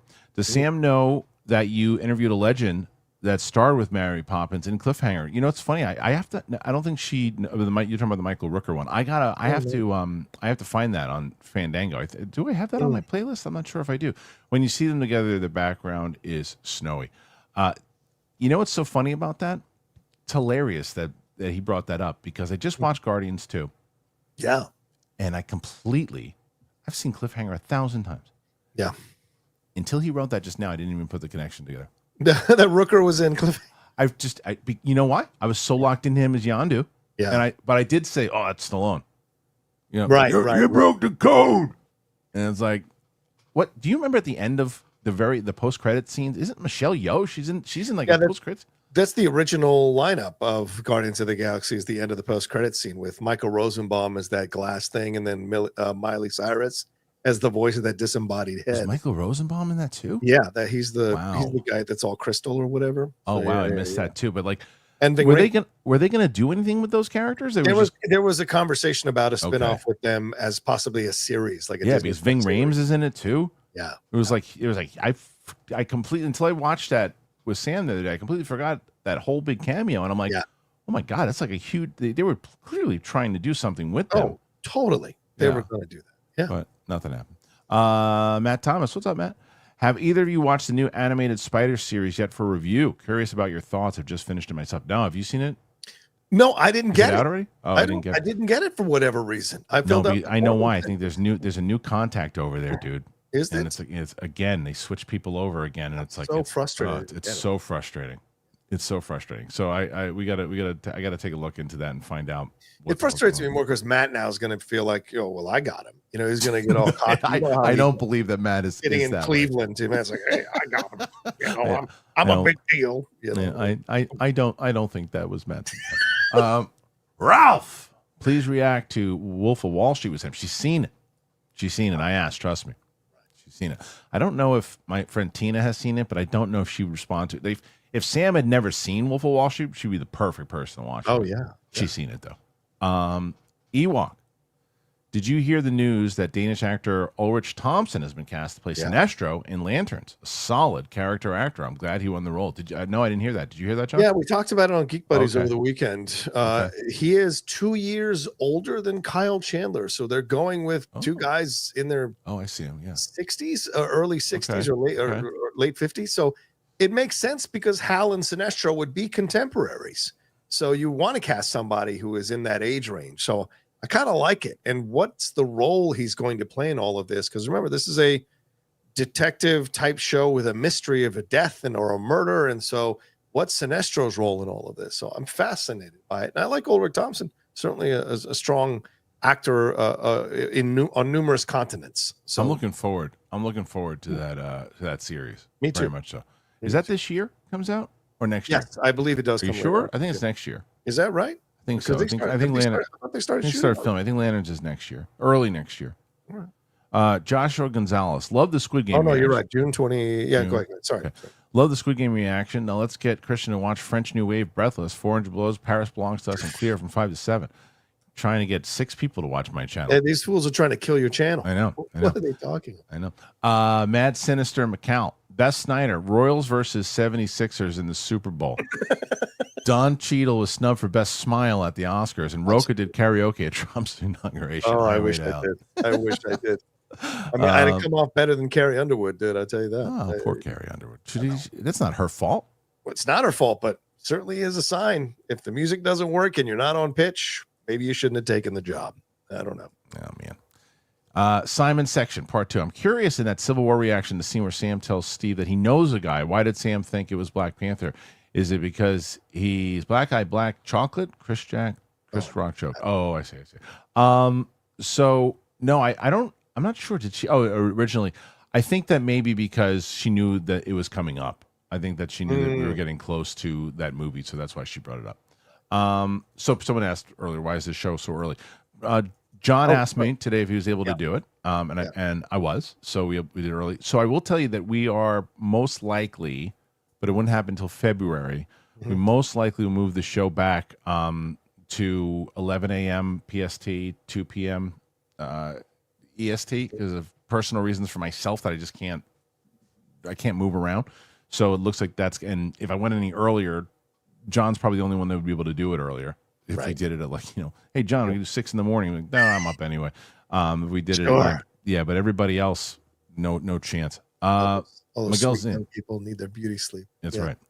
If the Russos will be involved in the next phase X-Men, I hope they don't direct too much. I'm kind of over the look of their filmmaking. They're good, but I want to see movies through other people's lens. I mean, that's what their thought. I think Marvel's thought process was, and then nobody cared about the other stuff, so that's why they went back to them. So, and I think that you're going to go and you hear people say, "Wait a minute, these movies are pretty awesome. These new Avengers movies, and people care." So I don't know. Yeah. And then, by the way, 42 right now, John. Can we get you? I think we can get you to 100 today. That's That's a good sign for people to. It's gonna be hard because Wednesday I might not do a show live because you know who I'm interviewing on Wednesday? Who Joe Piscopo. Oh, for the SNL doc. He's got a book. He's got a book that's coming out. So I'm gonna talk to him about his book. I'm gonna ask him some stories, like some Eddie Murphy stories. So you bet your ass I'm gonna ask him about Johnny Dangerously. Oh yeah, definitely talking about that movie. I might have hung you on a hook once. Once. So good. Him working with Michael Keaton, all that stuff. So, and I'm recording right around the same time. So so it's going to be tomorrow will be Roxy, Thursday will be Mike and Steph, and then Friday will be Capes and Cowls. That's right. Miguel, any very good filmmakers you guys want to see make some mutant movies? Could you guys see someone like Colin Trevorrow do X-Men? Barry Jenkins, any suggestions? I don't know about Trevorrow. Yeah, I'm not sure. Yeah, I don't think so. Barry Jenkins, maybe. I think, he said he wouldn't do Star Wars, but I would love to, and there's no world he'd ever do it. I'd love to see a Robert Eggers X-Men movie. Oh, my God. There's no world we'll ever get that, but I'd love to see it. A Robert Eggers Wolverine movie, though, I think would be interesting. Yeah. Bring back Matthew Vaughn. What? Did you see Argyle? That's not fair. Did you see X-Men First Class? Did you see X-Men First Class? 30 years ago. 30 years ago. Come on, 30 years ago. 30 years. It came out in 2011. He knows X-Men. He was pretty much the whole reason. He had Days of Future Past and everything too. I don't like that world of Kingsman that he's playing with anymore. I agree with you. He's not going to make that for X-Men. He's not going to do that movie for X-Men. I think he's done. I think his touch is done. I think his style is done. I think he's done. I really do. With the falling apart of that, and didn't he do Apocalypse? That's Vaughn as well. No, so, he didn't do. He didn't direct Apocalypse. Come on, he didn't direct Apocalypse. Let me take it. You go and check that. There's no world that he directed that. He did not direct that. If they had a producer credit on it, because he was attached to the other ones. He didn't do anything with it. He wasn't on that movie. Fine. No, the Kick-Ass sequel wasn't that good. He didn't do the sequel. That was Ladlow. Oh, fine. Yeah, exactly. Miguel Zane, Rocha, can you break any scoops or news or rumors, tidbits here on Kristian Show? Just a little. No, because I don't get paid to do it on Kristian Show. What are you talking about? Kiss my ass. Just good. What do you even mean to the guy? He said he just literally said please to you, and you tell him to kiss his ass. But it's East Coast kiss my ass. Like it's playful. It's not legitimate. Like okay, maybe I'm mad at you. It's ball bust. All right. Yeah, Matthew Vaughn, you're right. I like Stardust. I liked Kick-Ass. He's only had one stinker, and I didn't like the second. Well, I did not like the second Kingsman, right. and the King's Man. That's what I mean. Because all of the movies that are just like they're all. It's like get out of the. I love the first Kingsman. I love it. Yeah, get out of that universe. It's like the Mean Girls thing. It's not gonna happen. Stop trying to make it happen. It's not gonna happen. The Kingsman's not gonna happen. People don't care about it, and even the Argyle like tying it back in to get like this big pop. No one cares. Yeah. No one cares. I want to see him do other stuff. I really do. He's on a downturn. I'm just saying he's on a downturn. I think, but he can. I'm telling you, the guy's really good. I am Two Fly Cam. Hey, fellas, curious. What do you guys both think about Gosling in Star Wars? I really hope he goes villain and breaks his mold. Don't need Ken in Star Wars. I don't think he's gonna play Ken, but I think you're gonna get more of a scoundrel type guy. And I don't think he's gonna play a villain. I think he's gonna be a scoundrel. He's gonna be like a cool kind of, maybe like a mix between throwing a little humor in there, but a mix of like that drive character, but not that dark. What do you think? I loved I Am Two Fly Cam, but Ryan Gosling has done numerous roles in the past where he was not Ken, so he can bring an incredible amount of talent to the role that he's going to play. And yes, he could play kind of like Jude Law did in Skeleton Crew, that roguish type of character that is kind of walking the line between good and evil. So I think that's where you're looking at. That's what you're looking at for Ryan Gosling in Star Wars. Could play a villain for sure, but I think you want to cast him to play your lead as a hero. So complicated here. Yeah, it's a really smart move to get him in there because, I still stand by the fact that movie stars don't sell the tickets, but having a movie star in a big IP can sell tickets. Yeah. Simon, Rogan, regarding that Hot Mic podcast, the next Ocean 11 movie, you can't replace Bernie Mac. Kick it. Roka doesn't understand. I ain't afraid of UMF. Maybe the outlaw. I don't know what that means. You got to replace Bernie Mac and Carl Reiner because they're both dead. So replace them or not recast them. No, not recast. You add new members to the team is all I was saying. You got to replace those numbers. I don't disagree with that. I don't disagree with that. You say, of course you have to if otherwise the math doesn't add up. I tell you right now, Kevin Hart is on the phone. He's been on the phone 24/7 trying to get in that. Yeah, that makes me nervous. That makes me nervous. You got to get The Rock in there. Don't you? I mean, The Rock makes sense as an ensemble piece. It just turns into a different movie if you put him in there. It turns into a different movie. Ewok, for X-Men, both Sadie Sink and Olivia Cook have been reported as being eyed for Jean Grey. Which report do you think is more accurate? I'm going to say Sadie Sink because one of the guys on the show who broke it is on it. Or are both possible accurate despite the actor's age difference? I actually think I like Olivia Cook a lot. I mean, a lot. I wouldn't be disappointed if she got cast. But I think she's like mid-30s. Olivia might be early 30s. Early 30s or mid, if 30s at all. If 30s at all, but Sadie Sink is early 20s. Yeah, she's 31. She's 31. Okay, so Sadie Sink is what, 22? 23? Sadie Sink is 22, yes. 22. It just depends. I mean, look, 9 years is a difference. The question is what version of Jean Grey are we going for? And I think that's going to ultimately decide on who gets cast. Go ahead. No, go ahead. Sorry. I was going to say either way, I'm not going to be upset with either one of them being cast. I love them both. I don't know if I see Olivia Cook as the lead of a team. And Jean Grey, in essence, is kind of, I know you got Scott Summers, you got Storm, but like there are moments where Jean leads the team. And I don't know if Olivia necessarily radiates that. Oh, look, Millie Alcock is the one being Supergirl. Why is that? Because Millie Alcock radiates that. You know what I'm saying? She's got that energy. Oh God, I can't remember the name of the actress who plays the older version of Millie Alcock on House of the Dragon. She could lead a franchise. She's got that Emma energy. Darcy? Emma Darcy, right? She's got that energy. I don't know if Olivia necessarily has that energy. Not because she's not a strong actress. She is a strong actress, but do I think she's the lead of a group or team? I don't know if I see that. I don't know. With I don't Sadie, see Jean Grey. I can see that. I think Jean Grey just needs to have leadership quality. She's not necessarily the full-on leader. And I don't know if I see that. I see. I see it. I see it with the darkness. I see, and I think there's a darkness with Jean Grey, and there's definitely a darkness with Olivia Cook. So I'll push back with you on that one. But I think Olivia's going to play someone else. Yeah, Daniel Rahimi. Rahimi. Should people boycott the Super Bowl? Why?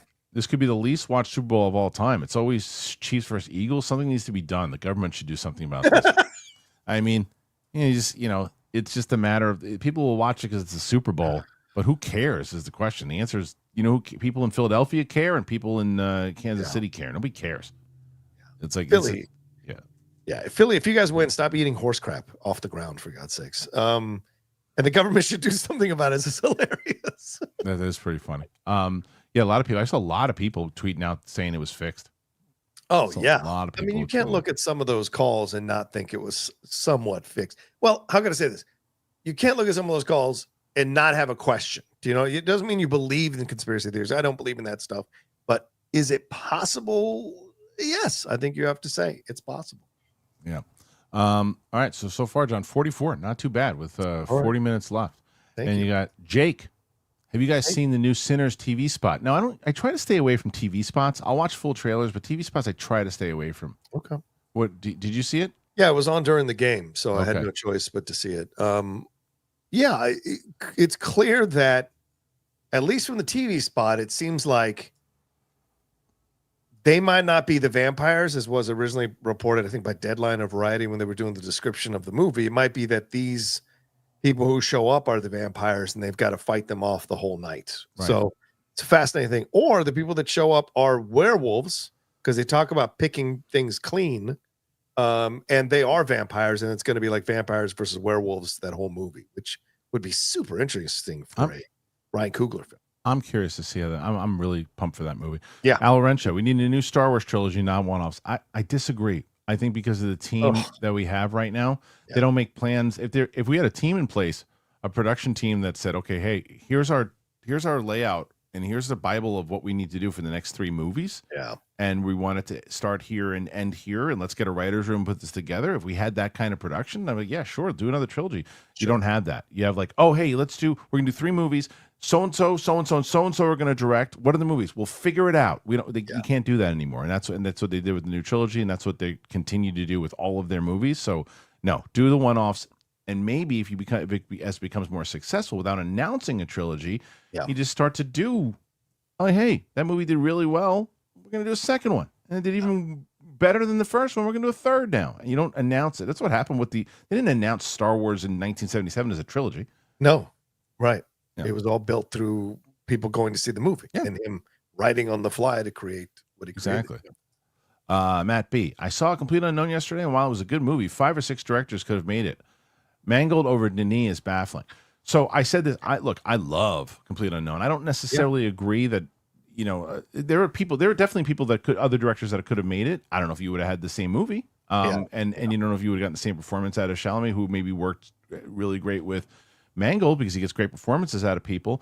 But I would not have, if I was voting, I would not have voted Mangold as much as I love that movie over Denis. No, I agree with you there. Yeah.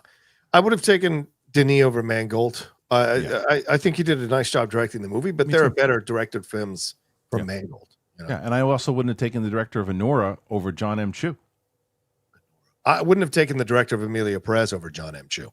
Okay. That's where I would have gone. I would have left Anora alone. I like Sean Baker, and I like Sean Baker too. I just don't think I saw both movies, and I think they're both directed brilliantly. But Wicked is a Wicked. Yeah. Look, Anora was in my top 10, and Wicked wasn't. But I think that it was a better directed movie. I agree. What was asked of him was way higher. It's tough to do. I agree. Gopal, Fun surprise, early stream. Yeah, that's all John today. We got to be able to get an early stream. Thank you to Kristian for letting me do that. Yeah, of course. This is Brady BK. I won't be watching Super Bowl. F the rigged NFL. Yeah, I got it. No, it was not a hit. It was a hit on. Wait a minute. Ian Smart said, "Look up the box office for Shawshank Redemption." Not a hit at the time. That's what I said. It was not a hit. It was not a hit. I literally said that it was a bomb at the box office. But the awareness was there of it. Yeah, that's the difference. The aware people knew what it was. Just nobody went and saw it. Go Pal. Sad that the football team's run came to an end, but congrats on the magical year. Now we have to hope the Chiefs can keep the hated Eagles from a trophy. Yeah. Who cares? Doesn't matter. Whatever. Yeah, it's like one of those things. Really just could not care less about that. Yeah. Go Pal. Matt Damon. She did laugh at that. She laughed at that quite a few times. She laughed at that. She laughed at the puppet sex, and she laughed at. There were a few times that she definitely laughed out loud. For sure. What about the songs? Did she like any of the songs? She laughed at a few of them, but she was just like, she goes, "This is really racist," is what she said at one point. And I was like, you got to look at again what the time of what this was and what they're trying to say. I'm like, the movie was meant to offend everyone. The movie was literally meant to offend everyone. Pete Parker, 2288. I love when you guys debate Transformers. I know a lot of people hate them, but it's impressive that they made so much money. How did they make so much money? Because people were, there is no arguing. What you won't hear me, as much as I think those movies are an abomination to Transformers, from the first one until the last one, minus Bumblebee and Transformers 1. What you cannot and will never hear me say is how great the special effects were. The idea when that movie came out in 2007, the first one, I remember the hype around it. Yeah. And regardless of what I feel about that movie, it was something else to watch that highway scene and seeing Transformers come to life on a highway, turning into robots, and not looking like bad CGI. So, and they continue to do it. The sound is really good. It's a spectacle. It is built for summer movie fun. It is. Yeah. It's just a matter of it's a shut your brain off thing, and I don't think Transformers needs to be that. And because I was such a fan of it as a kid, that's why I think the movies are fart pieces, as they call it. Well, I was just as fan of them as a kid as Kristian was. I will say to you, I those movies are a lot of fun for the stupidity that they are, the stupid fun that they are, rather. And clearly, a lot of people felt the same way. You don't make $4.5 billion as a franchise off those movies if it isn't a lot of people feeling the exact same way about it. So kept going down. Each movie kept going down. It went up to $1 billion and then it went down. Kept going down. Matt Bull, who do you have winning the men's Royal Rumble? What's up, James? We talked about it earlier. I think mostly I do think that Cena will win, and I think if not Cena, then Punk. Yeah. And who do you think? I have Roman Reigns in my mind. Okay. But I don't know what the storylines are just yet. But I see. Yeah. Kristian, is that a Transformers 1 hoodie? It's awesome. Yeah, it is. Yeah, I got this one in that hat. I love these. And this morning I didn't want to double letter it, so I just wore the and plus the fact, like I said, I went to get my my DMV thing today, so my license. I'm going to change it over to New York. So finally, after being here for 8 months. All right, let's see. Next one, and this one is from Hank Pym. Margaret Qualley is my Oscar snub. Agree. Other than Denis. Insane that the lady from Conclave got a nom for that super small role over Qualley. Yeah, we talked about this for a while, myself and Steph. I love Isabella Rossellini. Love her. She did not have a bigger or better performance than Margaret Qualley. Margaret Qualley was like you could have given her Best Actress for that movie. It was such a small role, but she was great. I loved Conclave, but she was great. But come on. I disagree. I think Isabella was great in that movie, and just because it's not a showy role doesn't mean she wasn't doing a lot of inner work. And when you're watching her in those scenes, for me, I think she's doing incredible work leading up to the monologue. Everything she's doing in those scenes that you have with her is leading up to that monologue where she calls them out. Yeah. And, I don't disagree, but you think she's more? You think she's better than Margaret Qualley? No, but I don't think Margaret Qualley. I don't think Isabella is the one you remove from that list. Okay. I got to look at it. Come back to me. I got to look at it. But I don't think it's her. Okay. And I like Margaret. Should absolutely have been nominated. She should have absolutely been nominated. Johnny Patriza. I don't know who will remember or know this, but for old time's sake, Kristian, can I win a goldfish here? Keep up the amazing work. Love you guys. I mean, that was a staple of Collider Live. So if anybody who watches this show watched Collider Live, everybody knows that. That was from Tom Dagnino's thing. When a goldfish, yeah. That was when it was everywhere. That was like that almost. If it wasn't for the Flirt and Flouse, that was the thing that we did on one of our shows that almost went viral. The Flirt and Flouse went viral. Yeah. He was trending. Yeah. Which is the best. Mad Sinister Macau, worst Best Picture winner at the Oscars, Crash or No Man Land. If I went to, I know what John's going to say. I already know what John's going to say. If those are the only two choices. No, I know. No, I know what you're going to choose. You're going to choose Green Book. If I went to hell tomorrow, they probably have No Man Land on a 24/7 loop. What was it? I'd have to look at all the lists, but was it Shakespeare in Love over Saving Private Ryan was crazy. Okay, that's different. You're not saying it's I'm not saying it's the worst one, though. No, because that's a great movie. Right. It's a great movie. Right. But I just think that it's crazy that it beats Saving Private Ryan. Yeah. I mean, I have to look, dude. I have to look at that list. But out of the ones that I'm thinking of, yeah, probably Crash. Yeah, it's probably Crash. But I mean, don't discount Greatest Show on Earth, which was horrible, but that's going way back in time.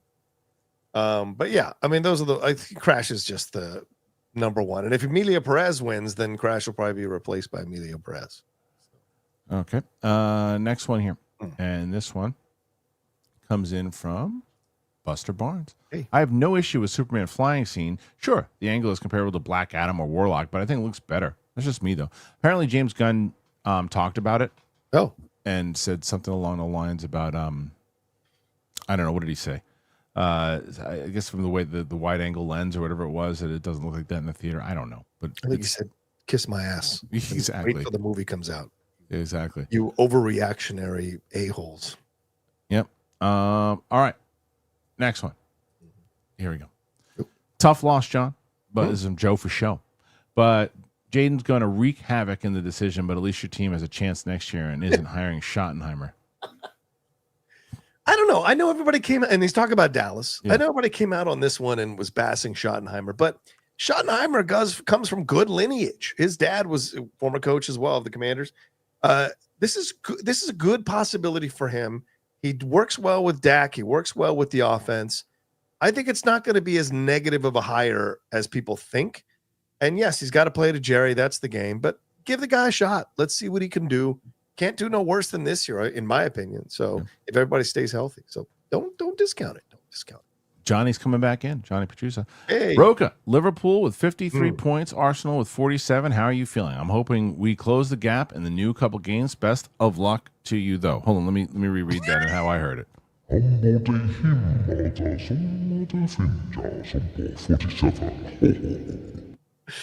That's good. Feeling okay. Next 5 games are a tough stretch. We'll see what happens. But Arsenal's been dropping points, but they are winning. But look out for Man City. They're starting to win again. They moved in the top 4. So that's always scary. If they found their footing, everybody's in trouble. Yeah. That's what I'm saying. Okay, this next one. Thank you so much. Ellipsis 10. With all the 80s nostalgia IPs, are you surprised we never got a Voltron? They're working on Voltron and Thundercats. Will we? Yes, they're already working on Voltron. Voltron, Justin Marks from Shogun fame was working on Voltron for a bit, but now Henry Cavill's in Voltron. That's already happening. Thundercats. Who's the guy who directed the last Kong movie? What's his face? Adam Wingard. Adam Wingard. Goddard. Yeah. Adam Wingard. Right. Yeah, Wingard is directing it. Wants to do a Thundercats movie. Is very he's passionate about getting it done. The question is it the next thing? We don't know, but there's lots of conversations about both of those. So I'm not surprised because they're happening, or at least been talked about. Okay. Next one here as we get to 51 so far. Hey. Not bad on a Monday on an early show. Carlton Rudder. Hey. London calling. Sorry, still busy at work. We'll catch the episode tomorrow. Sent you a photo on Twitter, John. Didn't know you did your own clothing brand. What's that all about? Yeah, there's a designer, a Scottish designer called John Rocha, and he has been doing things for years. So people occasionally find some of his stuff out in the world and send me pictures. So yeah, but yeah, shout out to John Rocha. He does all kinds of things. A huge brand. I've seen the Rocha brand actually. It's pretty. He's an old school guy, right? Yeah, old school. Yeah. Jake, Why does the camera keep cutting to Taylor Swift up in the booth, all excited like we give a crap? Because her fans do. Yeah, she's not shocked at the outcome. I don't get it. Yeah, because her fans care. That's that. Who do you think they're not putting them on there for the three of us? Yeah. No, listen, I get it, and I get it. She has a right to be at the game. They didn't take any shots of Haley Steinfeld, and she's Josh Allen's fiance. I don't know where she was in the stands, but like the thing that bothers me about the Taylor Swift thing, it's not that they show her. I don't care about that. It's that Taylor does this act of hers that she's done her whole life, and it is beyond frustrating, right? What's like that? every time she wins an award, she's always like, me, for the 15th time, you gave it to me. And it's like, come on with the fake humility. And then when they scored that touchdown that Patrick Mahomes did near the end of the game and ran it in, they shot to her and she's like, a touchdown in a football game? It's that extra level of shock on her face. She was like this. And everyone else around her, including Kelsey's mom, is like, yeah, all right. And she's all like shocked that a touchdown happened. So you're not buying it. No, it's just that I don't really buy a lot with Taylor. And look, she's Blake Lively's best friend, so take that for what it is. And I just feel there's just a little bit, and I see people starting to turn, and some people called it out over the weekend. Like there's a little bit of an ick going on with her as a backlash. So no, there's a bit of an ick. I love Luke, our great producer, Luke. But unfortunately, my Twitter is wrong. I'm related to Boris Karloff. Wait, what? Kristian Harloff. So Kristian Harloff got a bunch of new followers today. It's like the chiefs of the chefs. Yeah, he's in the chat room, so he knows he's laughing right now. Going, he's Luke is the saving grace for this freaking channel. Luke, you're fired, Luke. You're fired. Yeah. Mike Joyce, what was the last Oscar movie with much online vitriol as Emilia Perez? I feel like probably Green Book. I feel like the people most upset about it saw clips online. It makes me want to see it. Put yourself through it. I want to do that reaction. That reaction. I know. I'll check. I'm gonna check it out because from the clips that I've seen, it doesn't look like anything that I would want anything to do with. But that's I'm gonna. What I'm saying. You got to. But I want to. Like I said, I don't want to. I said this last week, and I'll say it again. And I will see Brutalist, and I will see Emilia Perez before the Oscars because I do not want to be one of those people that's like, oh, it shouldn't have won. I mean, I didn't see it. Right. So the movies that were nominated, I didn't see it. It's like, I got to go and check it out. I haven't watched the full movie. I wasn't sure what to make of it until the ending. I really liked it. It was in my top 30 of last year. Damn, Mike. I saw a lot of stuff. Got to the top 30. Top 30. Okay. Next one here, and as we get to 54, let's see what they do. Let's see if they keep you on the air for a while. Oh, we're almost at the end. All right. I don't know. I think so. Okay. Jim 1. Could the halftime show underperform? As there are many people who are tired of R&B and rap, the Super Bowl yes, NFL may pivot back to rock or country act. I don't know because Kendrick's pretty big right now. Kendrick is massive right now. Pretty big. So maybe not.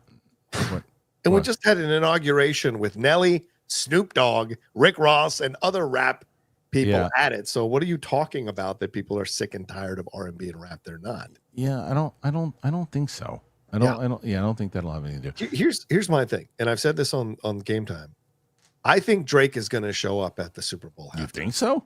I think the greatest thing. And you think they're going to sing together? Yes, I think the greatest thing they can do to put the kibosh on this whole thing is for Kendrick and Drake's people to be having talks behind the scenes, and Drake comes in the middle of whatever, and they go toe to toe on a rap thing, and that would explode the universe. There is no world where that happens. Can you? You want to double up? You want to double up on a stake on that one? No. I'm just saying I would love to see that. I think that would damage Kendrick's brand if they did that.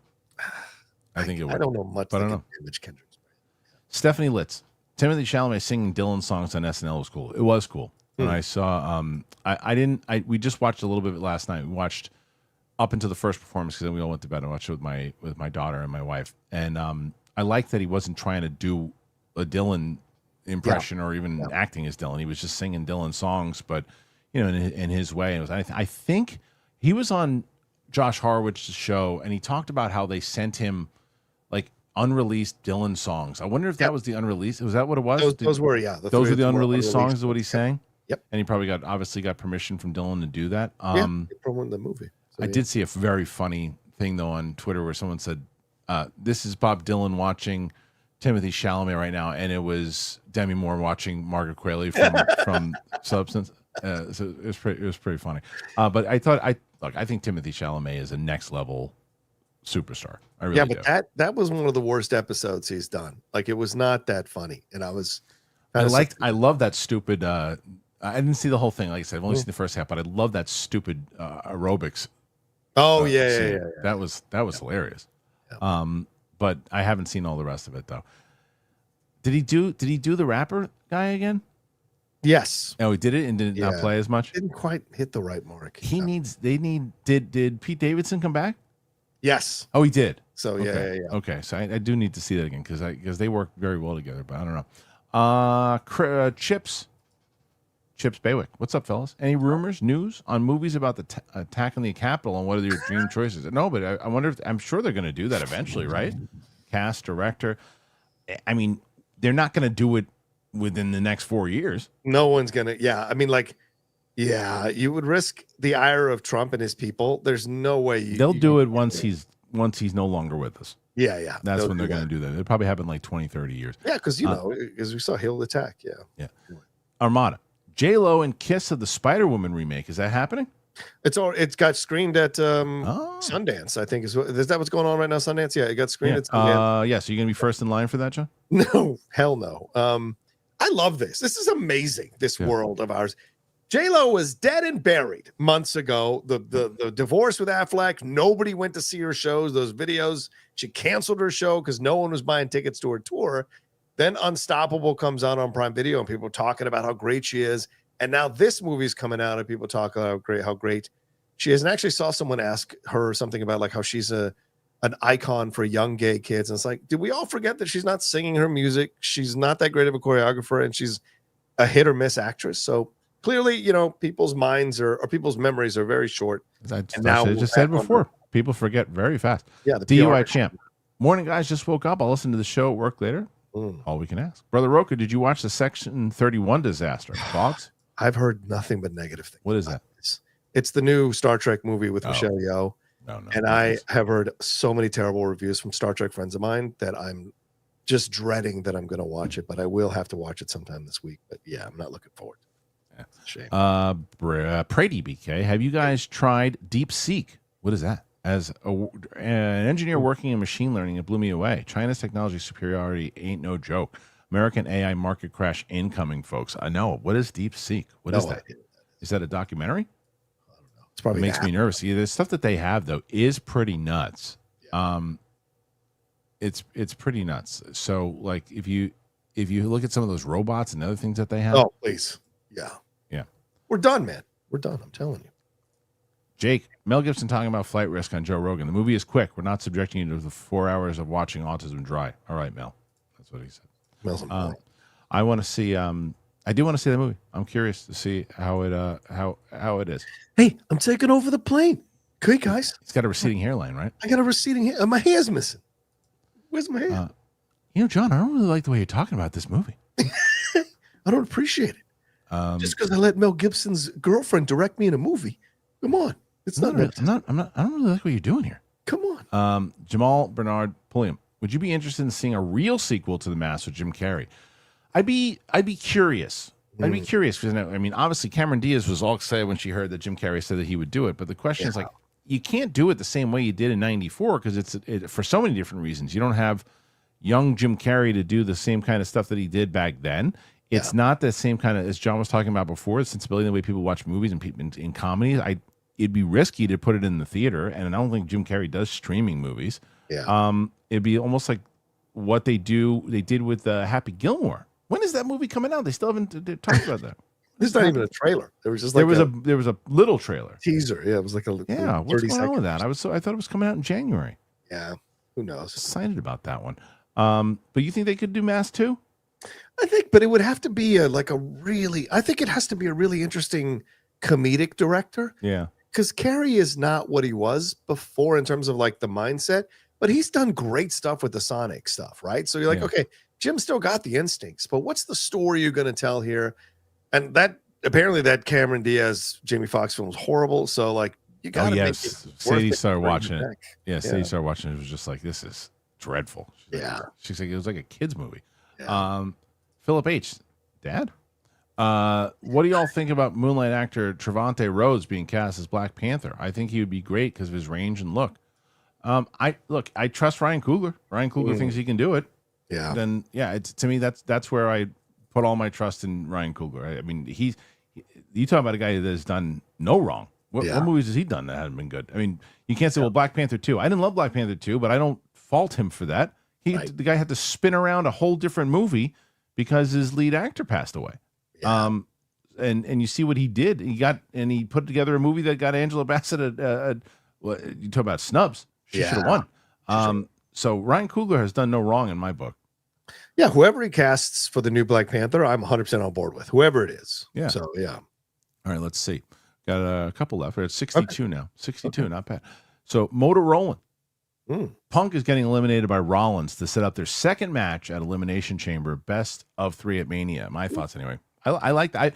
I would like to see them battle. I just don't know how many more matches Punk's got because he's older. You know, he can get hurt real fast. So you'd assume they're going to want to give him one. I guess they probably would set up he has never main evented Mania. He wants to do that. It's probably part of his deal to do it, you know, and you try to get him one more title. I don't know. I think it's ironic that the guy who cried about The Rock coming back years ago is now in the same position as The Rock, where he's the old guy and he wants to main event a Mania. That makes, I love Punk to pieces. There's no bigger fan of Punk than me on the planet, but I don't know if I like the idea of him main eventing WrestleMania because his arguments are still the same that he used last time.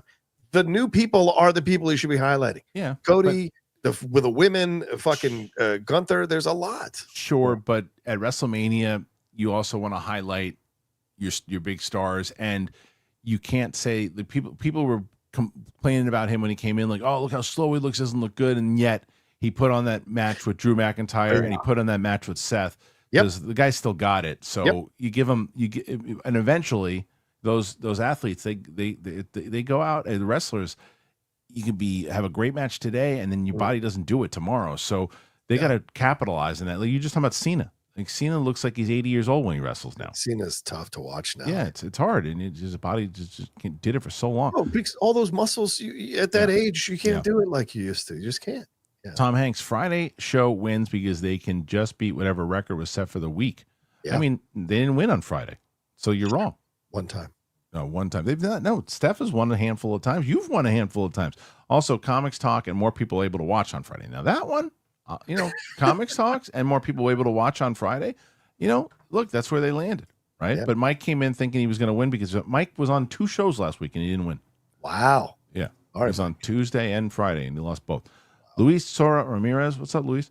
Morning, fellas. I know I'm late to the game, but thoughts on Ted Lasso. Also, we need to find Rocha's old Pollo Loco commercial. That's the best. I forgot all about it. That was the best. We used to play it on Collider Live all of the time. Yeah, I know. It was Luis, I made 30 grand off that commercial. So please feel free to find it. Tell me what the last thing you made 30 grand on, Luis. He's not making fun of you. He's just saying he is a little bit. He's Latino. He's making fun. He isn't. He's ball busting a little bit. The Ted Lasso first season, really good. Ted Lasso afterwards is the law of diminishing returns. It's a little comical in those last 2 seasons how they make certain storylines work out. It becomes Entourage level type of ridiculous in ways, and so, but it doesn't mean there aren't good episodes and there aren't great performances. Certainly Hannah Waddingham is great in that. But and if you're a big or football fan or soccer fan, it's a tad insulting at times at how they Ted Lasso push those storylines. Yeah. I haven't seen. I saw like one episode.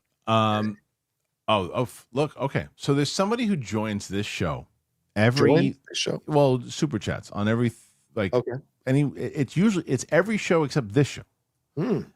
However, today this person has joined. No, it can't be John Rocha, the Poutlaw. The Poutlaw, yeah. Here we go. Hey, folks, quick, look how beautiful I am. I'm a thoroughbred. I'm a fucking stud. Let it all soak in. Just let it soak. Feels nice, doesn't it? Yeah. None of those words I would say. So, would the Outlaw say it? Like all things Temu, it's a terrible version of the original. Romara, Fantastic Four trailer at the Super Bowl, yes or no? I think you got a good shot. I would put it 70-30. Let me ask you this: do you think they're pushing Fantastic Four? Pushing? No, I don't. The release date? No, they would have done that already. Okay. Nah. I know that's a rumor, but where would you put it? I don't know where you would put it. Right. That's the problem. You either got to move it. You got to move it to December against your own Avatar, which is stupid. Oh, right. Yeah, which would be or November, which who cares about November? Or push it again until next year. Why would you do that? They're not moving. They might move an extra week. I mean, they're going up against Superman, dude. I know, but that's only you're a couple of weeks removed. But that's it. You don't really. You may be able to push maybe a week past. Yeah, but nah, they're not going to move.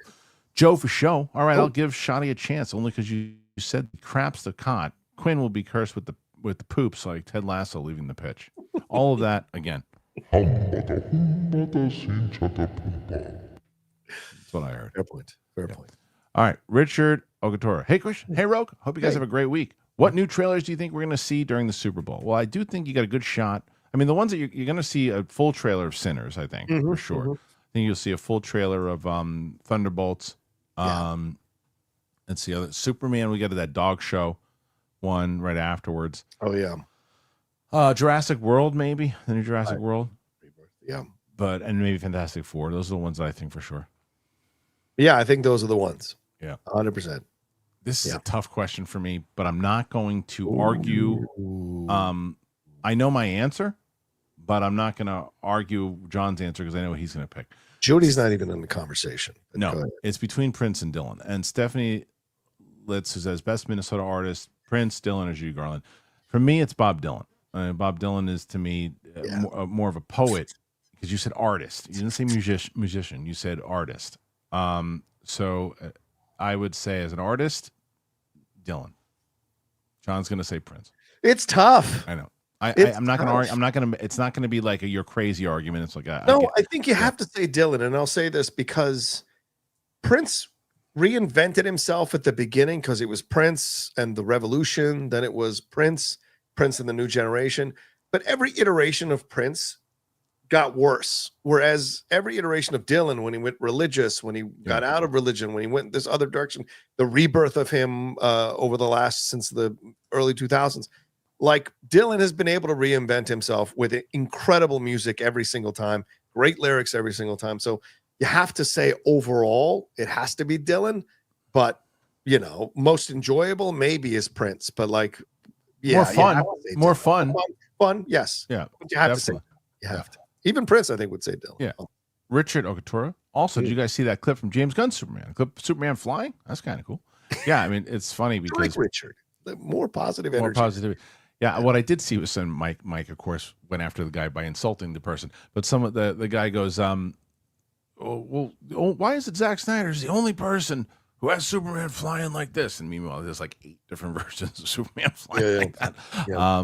But I wouldn't even thought that it was a thing until people made a thing out of it. So we'll see something. Yeah. Turbo. Shane Black for the Mass Director. That'd be interesting. Yeah, I think that could work. Can he do it? Has he ever done a non-rated R movie? Besides, I know he wrote Monster Squad, right? But did he ever direct? What all of his directing movies? What is it? I mean, well, no, Iron Man 3 directed. Yeah, Iron Man 3, right? Yeah. So he could do it. Yeah, the question of would he want to do it? He's only directed 5 things. That's crazy. And he's done the comedy, like Kiss Kiss Bang Bang has great comedy in it. Yeah. Iron Man 3 was good. Nice Guys has great comedy in it. And The Predator was horrible. So maybe I think that's a good idea. Did I ever tell you this story? I don't know if I've ever told it on the air, but so when I worked at Silver Pictures, he was in there all of the time. Oh, of course, because they were and so where my desk was, because at the time I was assistant to both Eric Olson and David Gambino, which turned out to just be too much because I was so busy. Yeah, but right in front of my desk was where the interns would sit. Right. Mm-hmm. Shane Black would come in and not kick the intern out. I shouldn't say that. They would just move the hell out of the way because it was Shane Black. And he used to sit down there and write. And I used to be watching him write. It was pretty awesome. Wow. He would come into that office to write. Yeah. He would just sit down and write. And he would just sit there and he'd stay for a little bit, wouldn't say anything, then just leave. Maybe he felt the creative juices flowing in that office. Whatever it was, he would sit down and he would just write. Makes sense. Yeah, and he was working on different things. It was pretty cool. Shoot, Ryan. Hey. Thoughts on the Resident Evil remake being written and directed by Krieger? I don't know enough about it. What do you say, John? I think it's an interesting decision. It certainly elevates the material from where it was before. Zach Krieger is a fantastic new director on the horizon on the horror side of things. So I think this makes Resident Evil now something to really, really look forward to. No offense to, Paul W.S. Anderson and Jovovich, but now you've got Zach Krieger on board. It's going to really bring out, I think, the greatness of the video game onto the screen here in ways that maybe people hadn't thought about. The artistry of it, I think, is going to elevate for sure. Joe for show. Hey, Kristian, I'm headed to New York this weekend to go to the Lakers-Knicks game. That's cool. Nice. Any recommendations on good food spots I should check out? Here's what I'll tell you should do, because I've been doing this recently, and this has been a lifesaver. Go to Instagram and put New York food spots, and go to Reels, and you will look at all these. I found a place that my wife and I found at this jazz place that we're going to go to, but they do, and it's an Italian place actually, not too far of it, that does Sinatra nights, and they have a guy come out full on Sinatra, books out months in advance. And we booked it. So I would do that, because you can find tons of recommendations of what you're looking. I don't know what you're looking for, whether it's French, Italian, all those different things. Right. Go and look at that. You'll get some great recommendations. I've been doing. I found a bunch of stuff in Long Island, stuff that people recommended. I found tons of things through Instagram, so it's pretty great. Yeah. Bobby Jackson, what up, Bobby? What's up, Bobby? At one point, Feige tapped James Gunn to handle the MCU cosmic science, so I can see him tapping the Russos for the mutant side of the MCU. Yeah, and let him push off and do some and not have to do everything on his own. That's what a good leader does. It finds the right people who can do it, that you can trust, and do your thing. You know what I mean? Yeah. Yeah. So yeah. Yeah. Like all right. Next one, I think it was 70 so far. Pretty damn good. Nice. DUI Champ. Watched Conclave last night, but I had to pause it 150 times. The minute I turned it on, the wife started yapping, moving around, cleaning show. What's a nice way to say shut that up? If you want to stay married? Yeah, I was gonna say that. Yeah, none of that. What you say is, what I do is I go, come on. Yeah. You point and go, come on, and that still won't work. No, because here's the greatest thing about being with someone, and it's the fucking truth. Like you both take turns doing the exact same thing that you're mad at the other person doing. Because Lindley hates when I walk in and she's in the middle of something on RuPaul's Drag Race, and I ask her a question, or I talk, or I make noise in the kitchen. Drives her insane. She has no problem doing that while I'm watching a game or watching one of my shows. So here's the deal. I'm sure you're doing the exact same thing, DUI Champ, to your wife when she's watching something she wants to watch. So just take a little bit of, have a little perspective and see if maybe you're doing the same thing. Yeah. If not, the nice way to say shut the F up is I want a divorce. That's really for real. Yeah. Nice way to say it. Paige Chowdhury, Monday with the best. Speaking of which, what you just said, thank you, Paige. Thank you, Paige. You know what? There was somebody, I saw this clip, and I don't know if you've ever seen it on, speaking of Instagram, this guy walks in, this girl, she's an influencer, whatever, she's filming on the elevator, and this guy, it must be in Vegas, I don't know, wherever it is, and she sees this guy, he's like hammered, he must have been like late 50s, maybe mid 60s, I don't know, and he walks in, and he's like, who are you? Somebody I should know? And she's like, who are you? He's like, me? I'm a guy who just divorced my wife after 15 years. That's who the fuck I am. Who are you? He said, just decided to divorce my wife. Boston lady. I'm way more excited for Superman than I am for Fantastic Four. Same. This is why I think it'll move, because I think Superman is going to crush it. And so why would you want that for Fantastic Four? You got to move it. You got to move it. Yeah. Pete Parker, 2288. Kristian, your mother-in-law impressions is one of my favorite. How is she? She's doing okay. You know, she's getting up there a little bit too. We're gonna make sure that we're gonna try by and visit, but she's doing okay. We talked to her the other day. Are you going to be watching the Oscars? Maybe. Luis, maybe little ball bust. See, I know my people. I know my people, man. Don't ever talk to me about my people. But I respect for fellow Latino. Yeah. I know my people. Luis also loves J-Lo as much as you do. Oh, no, Luis, please. No, not with Rosalind. When Rosalind Sanchez is out there, how can you possibly? Rosalind Sanchez. No, there's a name I haven't heard in a long time. Fucking great actress, great she's dancer, great. singer. Yeah. Sorry, peeps. Not going to be able to watch live. That's all right. We'll catch the rewatch going out on my birthday. Awesome. Who are your favorite Total Rumble Pass winners? Savage never won one. I would have loved to see No. Randy win one. That would have been great. I did love when Flair won that from being number 2 all the way to the end. I mean, number 1 and number 2 are exactly the same. So that was pretty great. So I'd say, did The Rock ever win one? I think so. Yeah. Stone Cold won like 3. He won like 2 or 3. Yeah, I think he won. I think he's tied with. He definitely won back to back. Yeah. And there's only there's like 3 people that won, or 4 people that won back to back. Yeah, I think so. Yeah.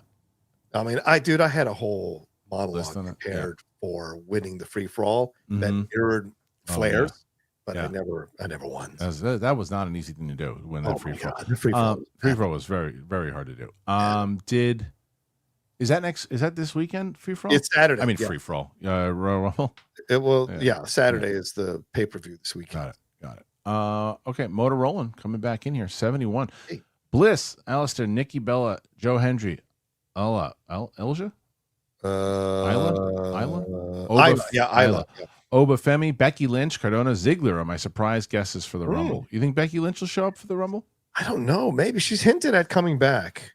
And the problem with Becky Lynch coming back for the Rumble is that means that she's got to lock back in to come back for a little bit, right? The other people, like there's other ones. I think Bliss will be back. I know you don't want her to come back, John. I just don't think she needs it. And I know there's reports over the weekend there were contract breakdown, like there's contract issues, like they're not bringing, like she doesn't like the numbers they're offering her reportedly.